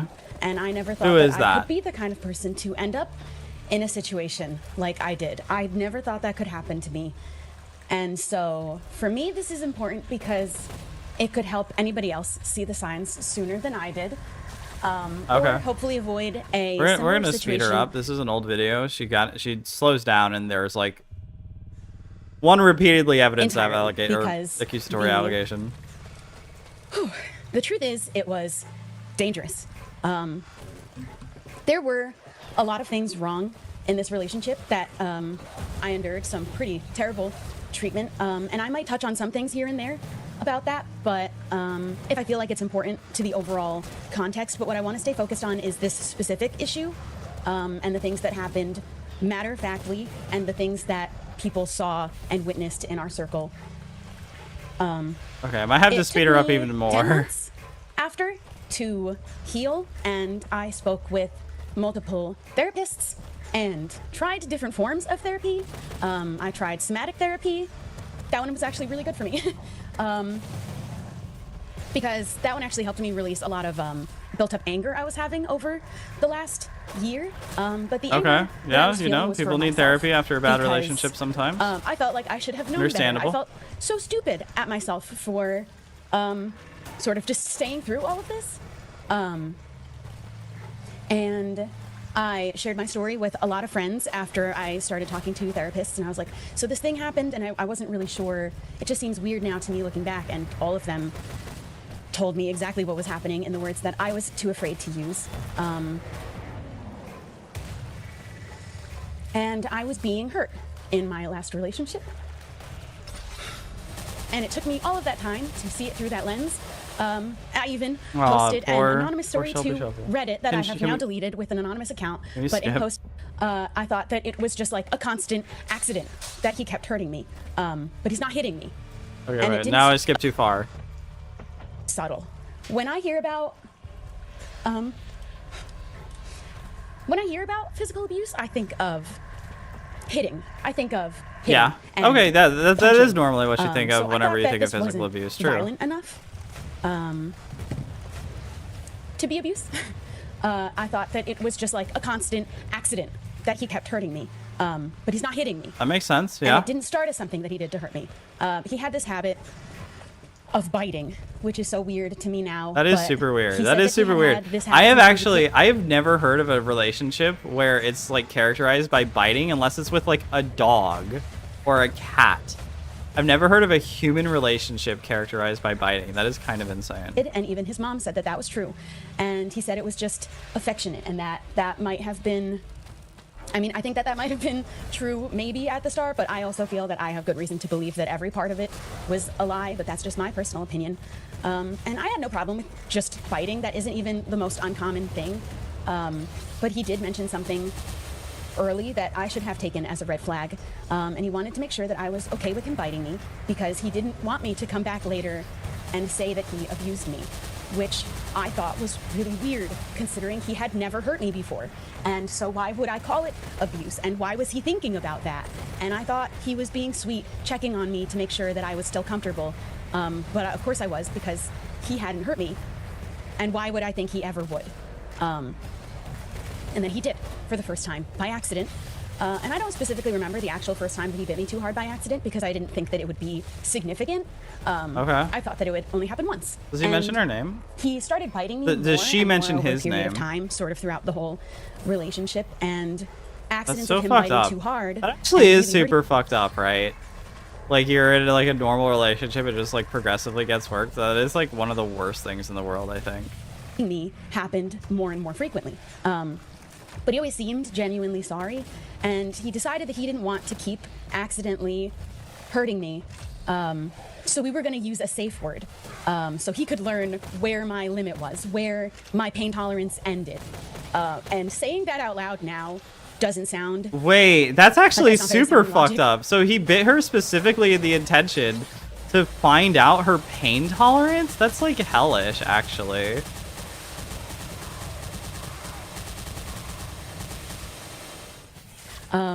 But at the time, I thought he cared about not hurting me. But in reality, it's like, why are you biting so hard? And why do you have to bite so hard? Okay, wait, I forgot how bad this was. This actually makes his update video look terrible. That's like... Actually, like, what the fuck? That's his response? His response is that fucking... I don't have one? No way. Okay, wait, I'm sorry for like non-10 right there, but holy shit.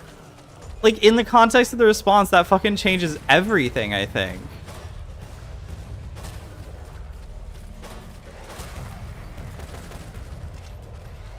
Like, holy shit.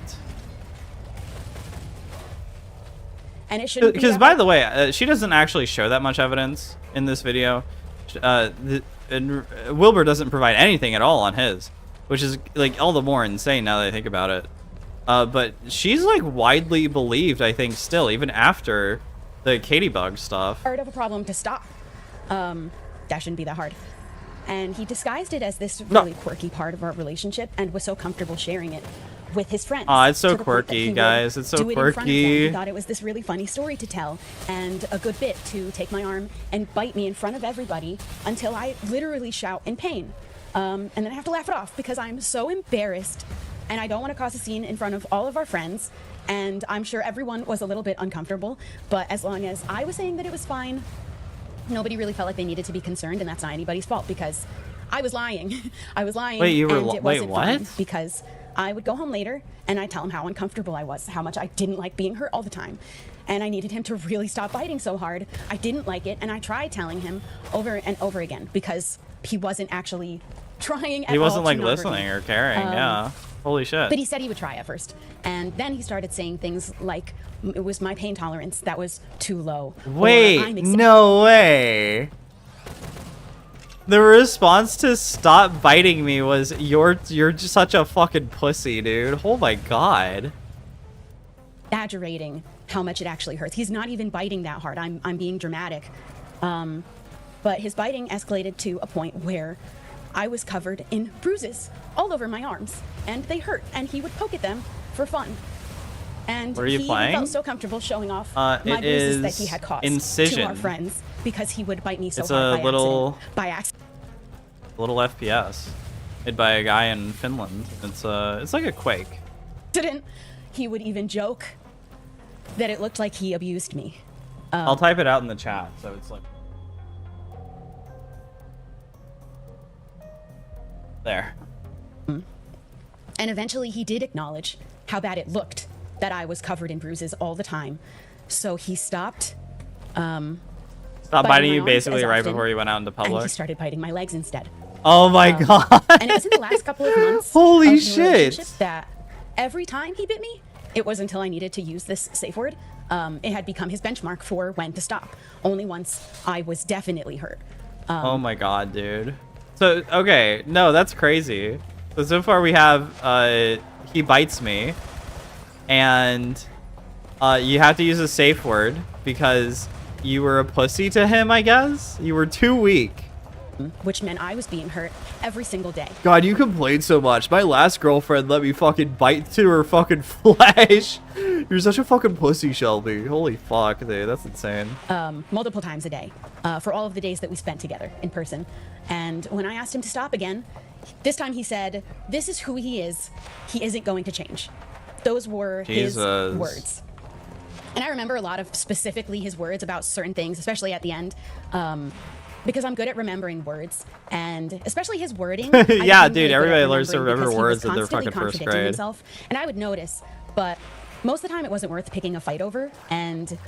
But he would fight me on it sometimes because I would point it out, and he would insist that he had never said the thing that he said. He definitely did say, and then he would say something like, "Yeah, I completely forgot how bad this was. I don't remember it being nearly this bad."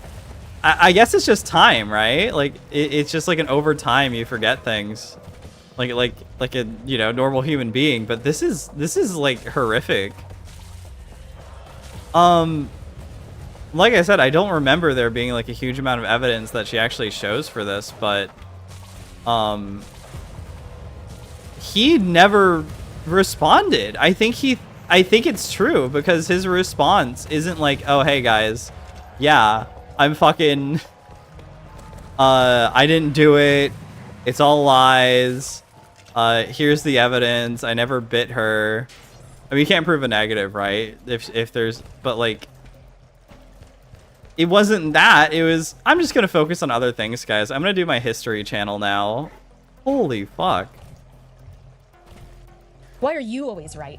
And he definitely said the things that I heard him say and other people heard him say. So he had now at this point weaponized the safe word and was using it to ensure that I was hurt and on a constant basis. And he wasn't sorry anymore.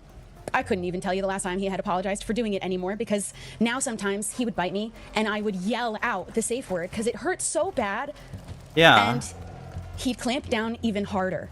And oh my God. Just for a second, just for good measure, before letting go. And sometimes I'd say the safe word and he'd grind his teeth down on my skin. Holy shit. And sometimes he'd smile after.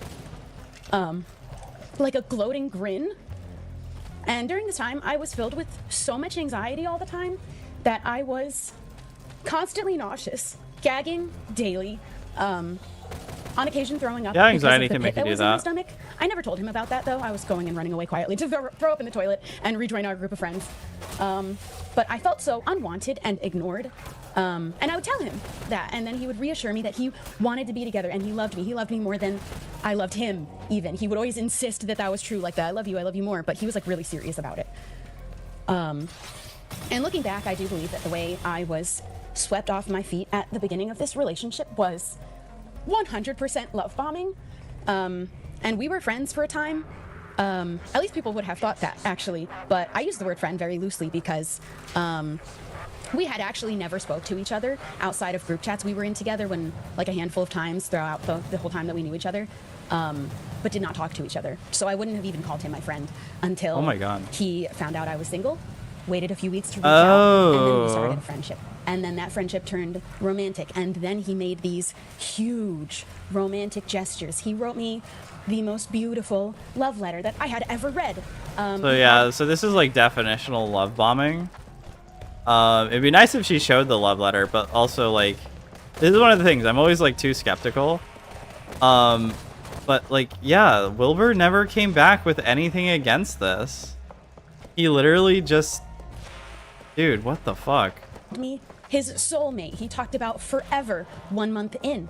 He told me he hadn't been in a relationship in 5 years. He thought he could never find love again before he met me. He said he wanted someone to grow with. He wanted to be a dad. He had all his names picked out. And I didn't have a preference because he had kid names picked out? Wait, what does that mean? What does that mean? What does names picked out mean? Does that mean like pet names? Or does that mean he had fucking he was like fantasizing about having kids with you before you guys even met? Oh my god.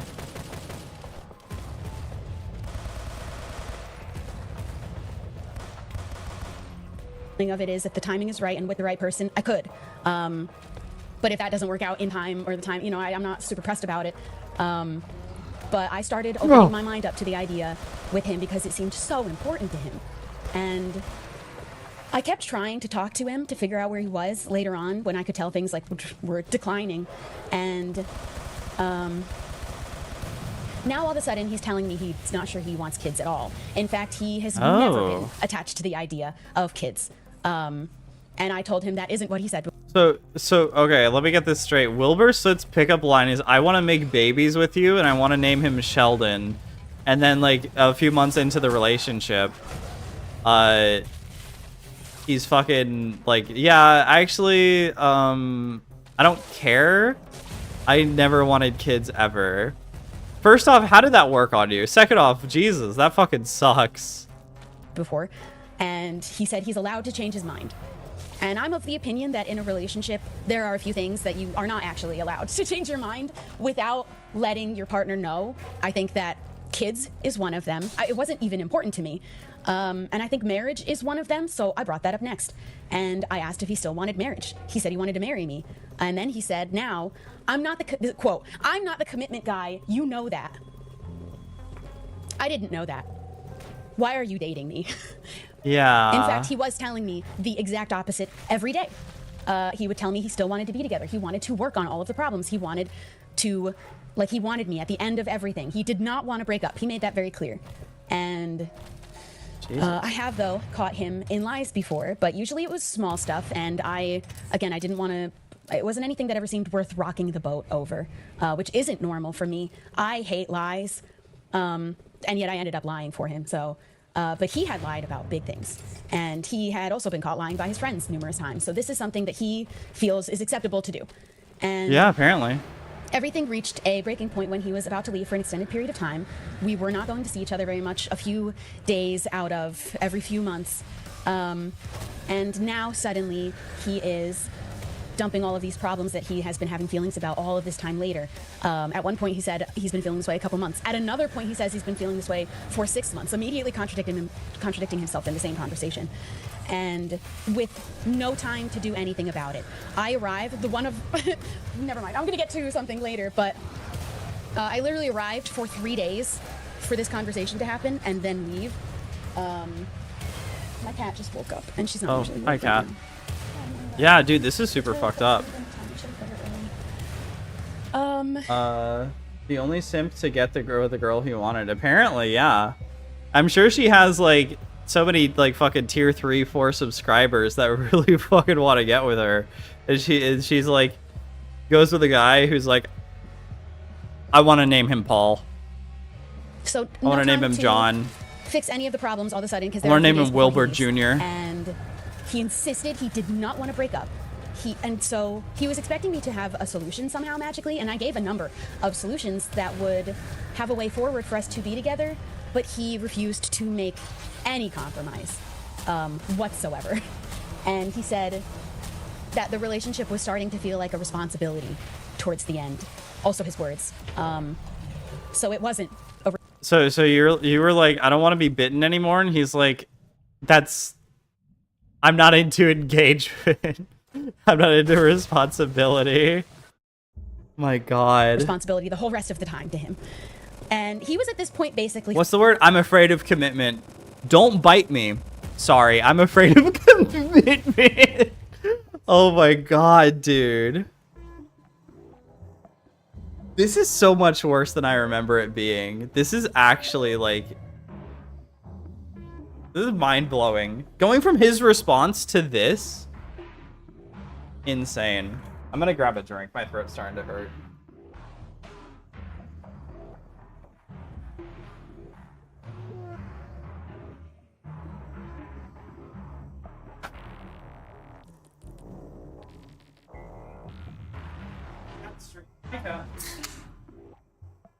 Strawberry.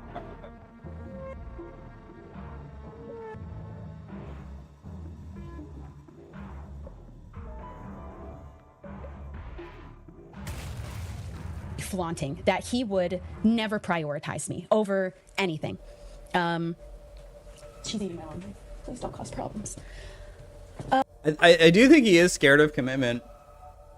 He couldn't commit to SMP. He couldn't commit to Lovejoy. And now he's probably going to be unable to commit to his fucking History Channel. And I wasn't even asking for literally even the bare minimum. I was asking for so little. And I was watching him give exactly what I was needing in the relationship. Welcome back. All over the place to anybody else who just happened to ask and just wasn't me. So, and he was never going to prioritize me over anything that would give him more fame. So again, we do not have the full context for this. That's the only thing I want to make clear. I'm far too skeptical of this, I think. Like, I think I actually am, but it's in me. I'm a, what is it? Cynical person. We don't know what her commitment looks like, because if her commitment's like, I want to have kids and they've been together for like a year, that is a little bit much, right? But if their relationship is founded on the premise of like, we should make babies. Stop that. Stop fucking punching the mic with your head. Stop headbutting the fucking mic. It's on a fragile arm. So like, yeah, that's super weird. It's just super fucking weird. And he does have a response. This video I'm watching from Clem Everett has the Wilbur's apology later in the video. I believe it's a single like Twitter text. In fact, he said that himself. That was exactly why he was not going to compromise at all for a solution for us to be together, because he said he wanted to see how much fame and money he could get. Okay. And I just thought we wanted to be together. I thought that's what we both wanted, because that's what he was still saying he wanted to. But then he also admitted to me that he had grown to resent me. And I have to be thankful that he said that bit out loud. A lot of these bits he said out loud. That's because that was the last push that I needed to get myself out. Because you won't let him bite you. He's resentful. Which I also pointed out that there was no reason, to feel that way, and he admitted that there was no reason for him to feel that way either. I think that it was because I'm someone who can communicate how I feel. But I don't know. I mean, yeah, actually, kind of. I believe things happened the way that they did, and why he was lying all the time. But he was resentful of me, was causing me physical harm every day, multiple times a day, despite me telling him over and over again to stop. He wasn't going to change, and he wasn't going to end the relationship. He was going to keep hurting me. He wasn't going to end the relationship either, so he was just going to like... Further. He was just planning on causing you as much physical and emotional pain as he possibly could. That's what I'm seeing right now. It seems maybe that's a bit dramatic, but it's like, I'm not gonna stop biting you, because I don't care about what you think, and I'm not gonna end the relationship because I hate you, but I also want to keep biting you. Okay. And I didn't even want to, because I couldn't even see for such a long time after what it really was that had happened, that he had abused me. And in fact, we left things. I do think that is kind of abusive. The way she's describing it is abusive, because why would you not break up with someone that you hate unless you are staying together purely to like cause them pain, right? Friends, and he can never imagine not speaking to me again. And then he never spoke to me again. Outside of like a couple of exchanges where I needed to ask for my clothes to be shipped, so at least I got my clothes back. I have a whole closet full. However, he did throw away all of my other things without saying a word to me about it. Oh, Hundreds of dollars of things from my office were trashed without a word, and I didn't block him till 10 months later because I wanted an open door still. I really thought I wanted to be his friend. But hey, babe. I don't feel that. I'm watching Shelby Shovel's Ultimate Wilbur Soot review. It is way worse than I remembered. Yeah. I forgot how horrible the way she described everything was. Oh yeah, sorry. His response covered literally nothing about it. Yeah, it's 5 minutes long, so I actually spent like an hour and a half talking about the Ethan Klein drama. But I'm going back to it now. I don't remember like her needing a safe word and him breaking it anyway for her to stop biting him. And then saying, I hate you, I resent you, I don't want to have kids with you. And then not breaking up with him. She had to break up with him. I know. It's bad. But, and the thing is like, I don't know. We've had so many other women do like false accusations, right? Or just people in general, because Alex also tried to accuse Malice, right? So it's both genders, all genders. But like, him not providing any evidence makes him seem so guilty to me. I'll be real. I think he did. I'm trying to be cynical, but I believe her. I don't know. Also, I forgot, she said that he love bombed her, and one of the things that got her to get into the relationship is, I want to have kids with you, I already have names picked out. So that would seem kind of weird on her part, to be fair. His too, absolutely, but like, why would you get with somebody with that? I don't know. A chew toy. Yeah. I don't know either. He's just teething. Yeah. Honestly, what would have fixed this? She should have taken him to Petco. Bought some fucking toys. Yeah. Alright, back to the stream. He says hello. Do you want me to do anything for you? Thanks. I think I am. That way anymore. I do believe he was bottling up so many emotions, and he would never talk about how he felt.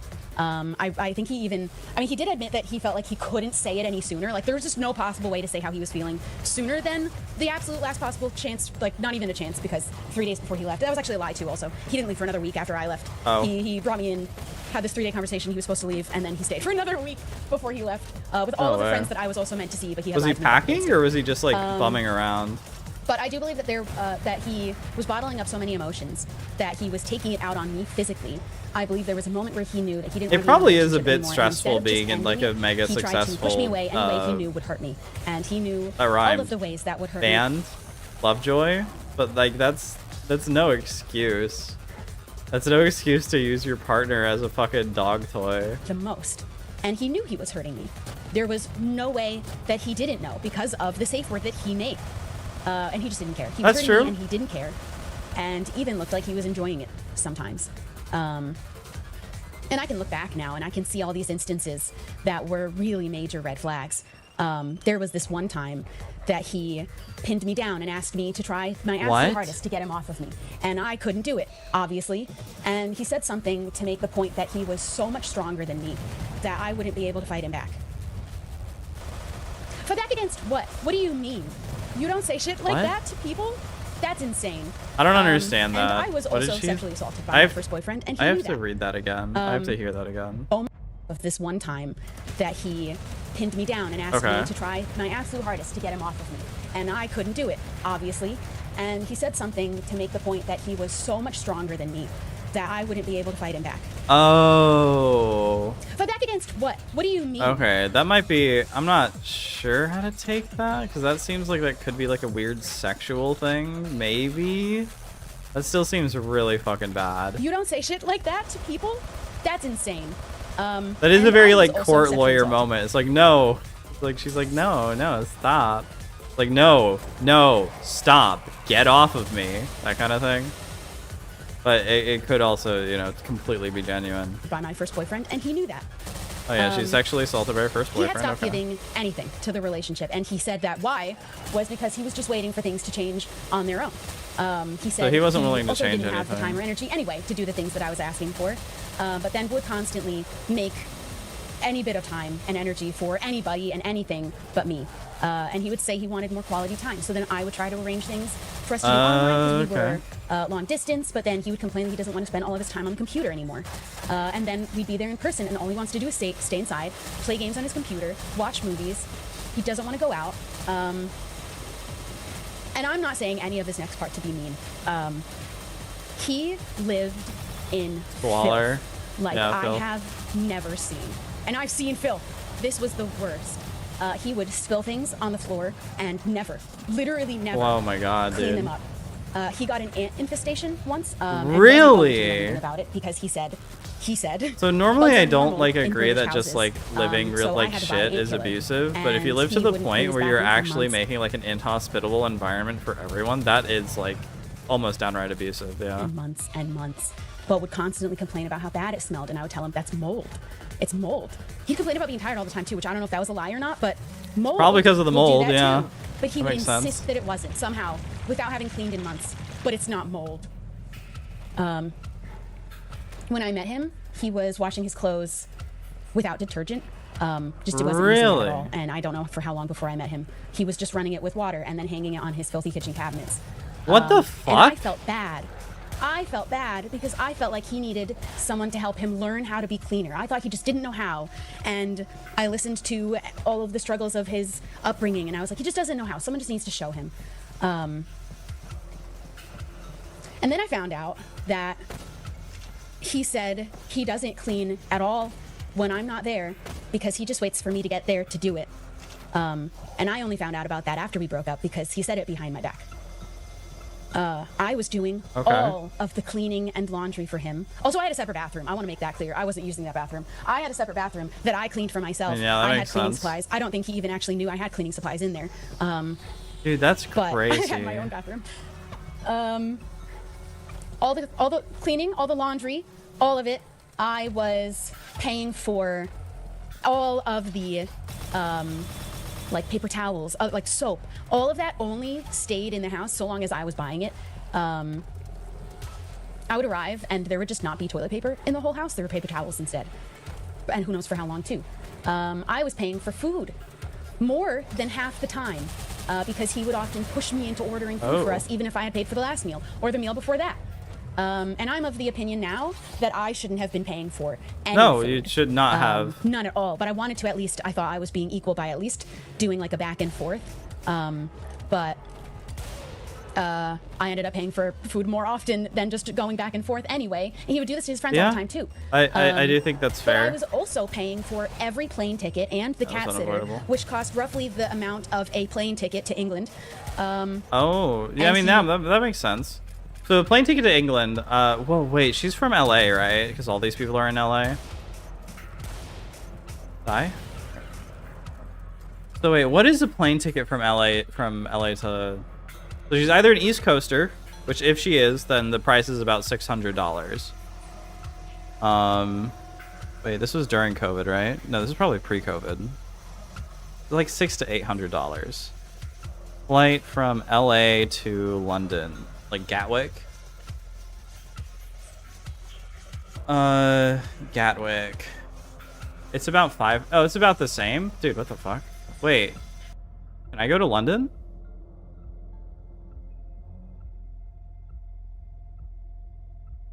No, it's like the same price actually. What the fuck? Dude, they're fucking you. Plane companies are absolutely fucking East Coasters. No, that's probably why everybody moves to LA. You can travel easier. never offered to help me pay after the couple of times he did come here to visit me because he paid for the flights that we would both take. But that only happened twice at the very beginning. I have actually had a friend tell me that this is financial abuse, but I don't know enough about that to say for myself. But I was telling him that I couldn't afford it. That does sound like financial abuse. Also, yeah, Shelby, look, I gave her shit for being in LA, right? If she's like a smaller YouTuber, she probably like needs all that she can to actually survive. How much does she have? Or how much did she have? That's gonna be really hard to find, isn't it? Shelby Shovel. The shovel or shovel? Shovel.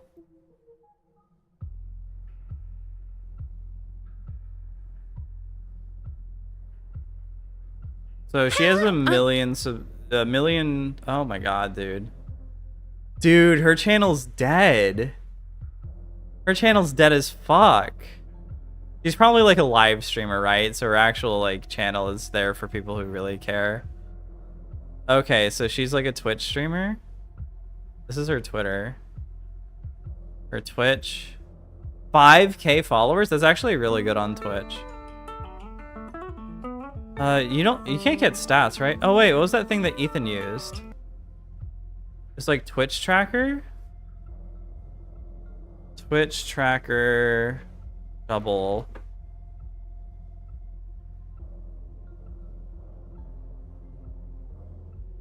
So, and this video was from February 2024.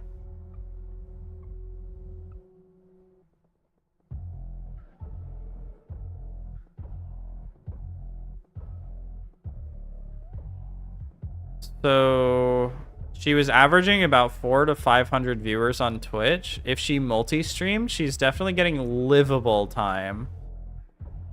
Is there more details? Streams, games, clips? No, not clips, statistics. I'll pull this over to the other window in a second. Followers gained, average followers. It's not saying how many subscribers she had. Here you go, everybody. This is her statistics. You can see followers, viewers, peak, hours watched, all that kind of thing. Active days, hours watched, follower hours. Doesn't say subs or donations, which kind of sucks.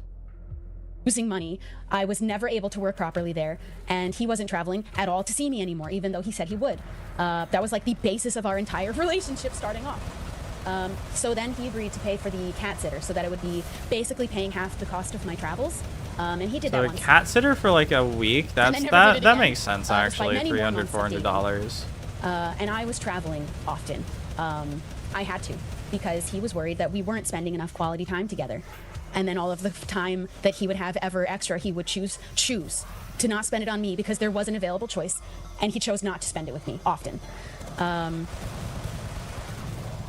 And I did everything short of just up and move there, which I was willing to do the whole time. And I told him that I was willing to do it, and he knew, but he insisted that I don't. He insisted not to. He was planning to move here. That was supposed to happen first.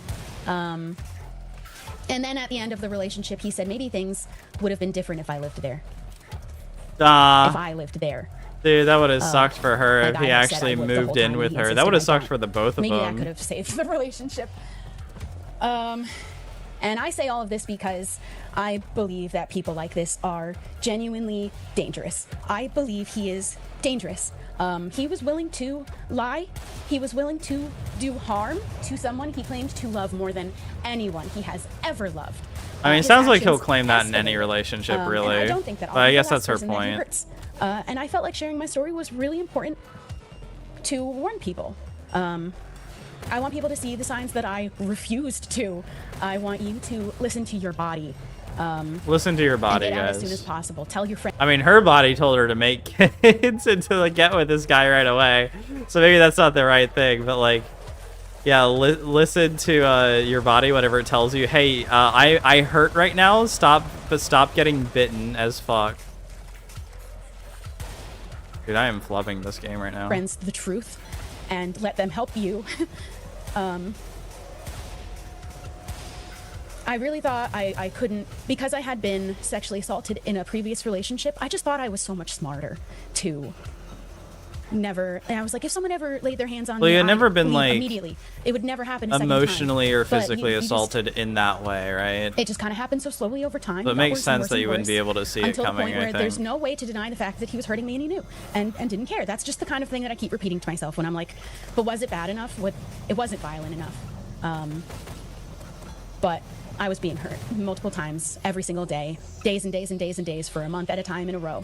And I'm not even speaking on most, because I did touch on other things, but I'm not even speaking on most of the other things that, in my opinion, I do think that there are some things that are across a line that make you a bad person. I don't think that most people can be defined in a black and white, you're good or you're bad, but I do believe that there's a line that you can cross, and only bad people will do the things on the other side of that line. You know what I mean?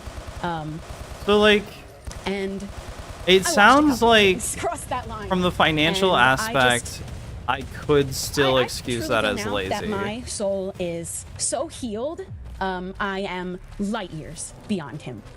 This was the last thing that I felt like I needed to do. Whoa, what the fuck? Laser drones. Before I could move forward and hopefully never talk about him ever again, outside of maybe my stories that I want to tell about other shitty things he did anonymously, mixed in with the other stories I still have of shitty things that shitty exes did, because I think it's important for us to share our stories and our experiences. I think it's important for all of us to know that we deserve so much better than this. And I think that if people don't want us to talk about the shitty things that they do, then they shouldn't do shitty things. Yes, I agree, Shovel. And this just felt so important to share. I always wanted to share my experiences. I always will. And that's kind of it. That's the end of everything I prepared. I reserve the right entirely to change my mind later and tell every story I want to. But for now, that's all I really have. I feel like from my soul I want to speak on, because I think that this can help other people. I think that it can help other victims. I have already talked to a number of... I only cry now when I'm talking about my friends who also dealt with such shitty things from shitty people. But I'm also so grateful for all of my friends who were with me through this whole thing, and my friends who also were experiencing similar sorts of situations at the same time, and we kind of went through it together. So I think they are the strongest people in the whole world, and they made me feel like the strongest people in the whole world today. Did I call myself people? I meant person. I feel like the strongest people... I said it again. I feel like the strongest person. They made me feel so brave. I felt impenetrable today. Fuck. But I am going to go now because my friends are coming over, and we're immediately going to go become distracted by watching Love is Blind. I already watched all of it already, and I don't care. So thank you for listening. Okay, so this is his apology? Okay, so I believe this is like cut out. This is like text copying of his Twitter response. So that was kind of sad, you know. Whatever. That was bad.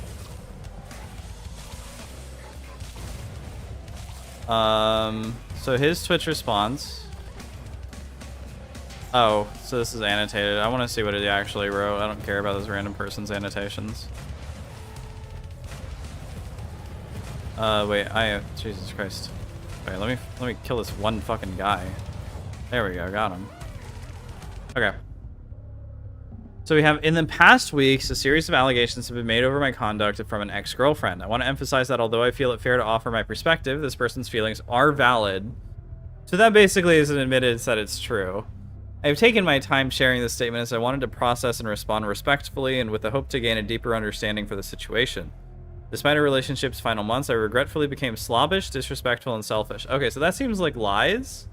It seems like you were slobbish the entire fucking time. Not like in the last few months. It sounded like you were disgusting from the beginning. Disrespectful, I'm not certain about that. Definitely in the middle. And selfish, I don't know. These actions caused a lot of pain to my ex-girlfriend, and I've since sought therapy to address these behaviors, making significant lifestyle changes to rectify my past actions. I've come to realize how much my past behavior hurt this person, but I truly compassionately believe I have made great strides from the person I once was and hope to continue and grow and to improve on this trajectory. So this is basically In my mind, he's saying this last part in order... He's like, hey, I apologize. I actually did all this, but in case you're still a gullible, dumb woman, I'm open for fuck. Okay, so this is...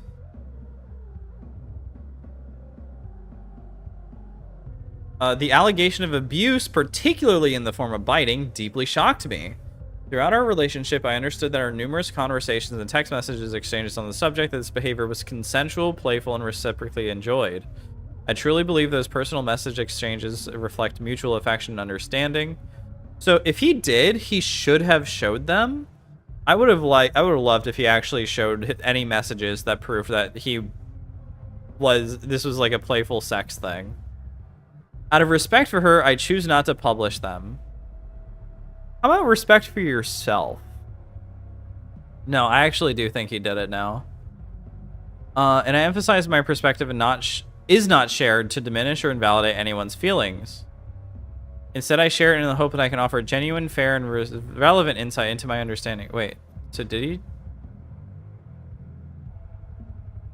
So he says, I choose not to publish them, and then instead I share it. Okay. While I may perceive our interactions differently, I recognize that this person has processed and expressed feelings of hurt. I want to extend my sincerest apologies to pain that I have caused. I'm fully committed to understanding and addressing her concerns going forward. Well, you're not in a relationship anymore, so whatever. This is just like... This is almost like lawyer speak. I hope my perspective sheds light on this situation without detracting from its message. I'm dedicated to earning and maintaining the trust of those around me and hope to be held to these high standards I wish to attain and maintain. Shovel's response. I could not have imagined that I would wake up today and my ex pretended he thought I enjoyed being hurt and all my friends immediately coming to my defense. The support has brought me tears. I don't even know what to say. I'll be back. Just taking time. For record, I don't accept the apology. Yeah.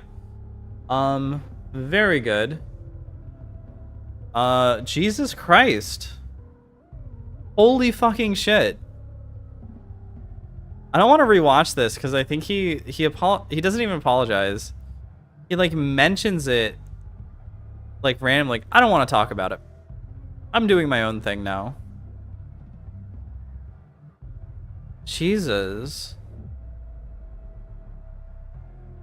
Let me check Twitter. I want to see if Wilbur Soot's Twitter ever like brought up anything. Wilbur Soot. Oh, so he actually has that still pinned to his Twitter. That's a bad read, I think.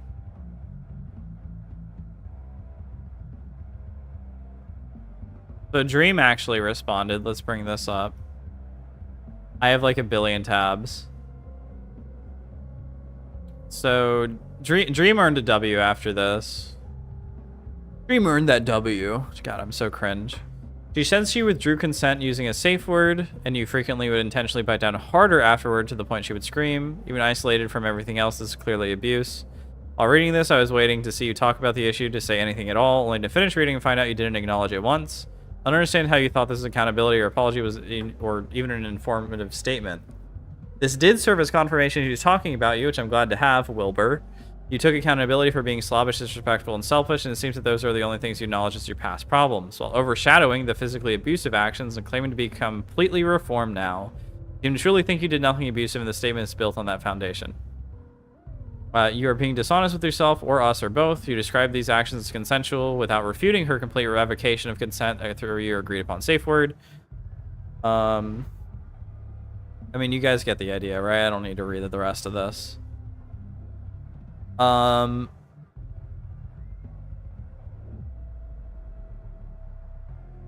Yeah. Jesus Christ. What a disaster. So his Twitter seems to be dead. I don't know if he's even been active on it. You can't see likes on Twitter anymore, so you can't see if people are active. But yeah.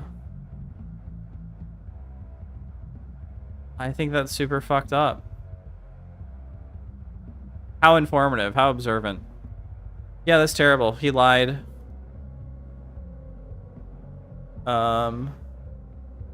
Anything else? Does Wilbur Soot have anything else on his channel? Update video. Oh, you know what? Has Shovel said anything? Let's pull this over. Shovel.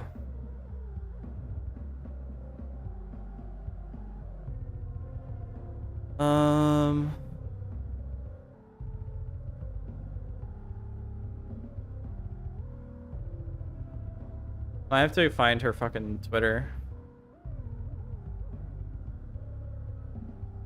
Oh, I found it.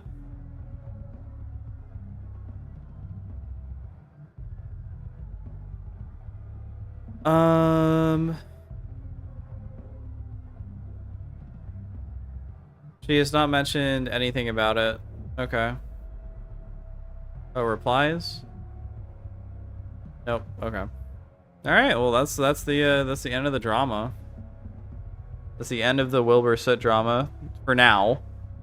Until he bites another girl and we get like an insane fucking anything? Insane literally anything at all? That's kind of fucking crazy, I think. I really don't know what to say. I don't think there's anything left to say on it, really. That I can be like, add.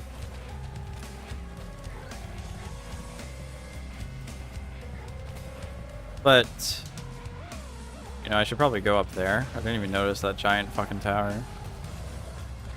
So this drama was, you know, actually kind of popping off at the time. But unfortunately, Shovels tied her, like, accusation to Katybugs. And Katybugs, unfortunately, lied a lot in her video. Or not lied, but at the very least, did a very bad job of proving what she wanted to. And that kind of led to Shovel's thing getting a lot less traction. And I think that's one of the reasons why it's not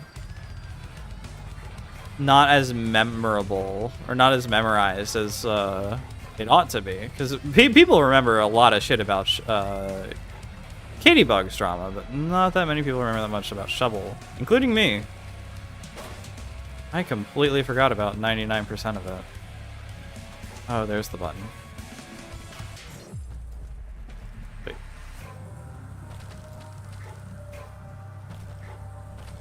So, I don't think there's much left for me to say. I can just end here. I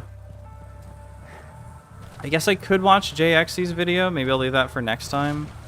But this seems like a good end point for everything. So, I hope you guys had a nice stream. I hope you enjoyed it. Very informative on Ethan, very informative on Denims, very informative on Shelby Shovel, and Wilbur Soot. I didn't expect to split the segments like that, but I did kind of want to see if there was anything interesting in the Ethan stuff. I don't think it was super interesting, but yeah. It's still kind of funny. I think the issue is that if you're like, I don't have much more information than Ethan does, and probably a lot less, honestly. Whoa. So I'm gonna go ahead and head out for the night. Everybody have a wonderful evening, a wonderful tomorrow, and a wonderful day after. I will be back probably on Tuesday. And hopefully by then I'll have chat on the screen. I have not been programming it. I got it started, but totally forgot otherwise. So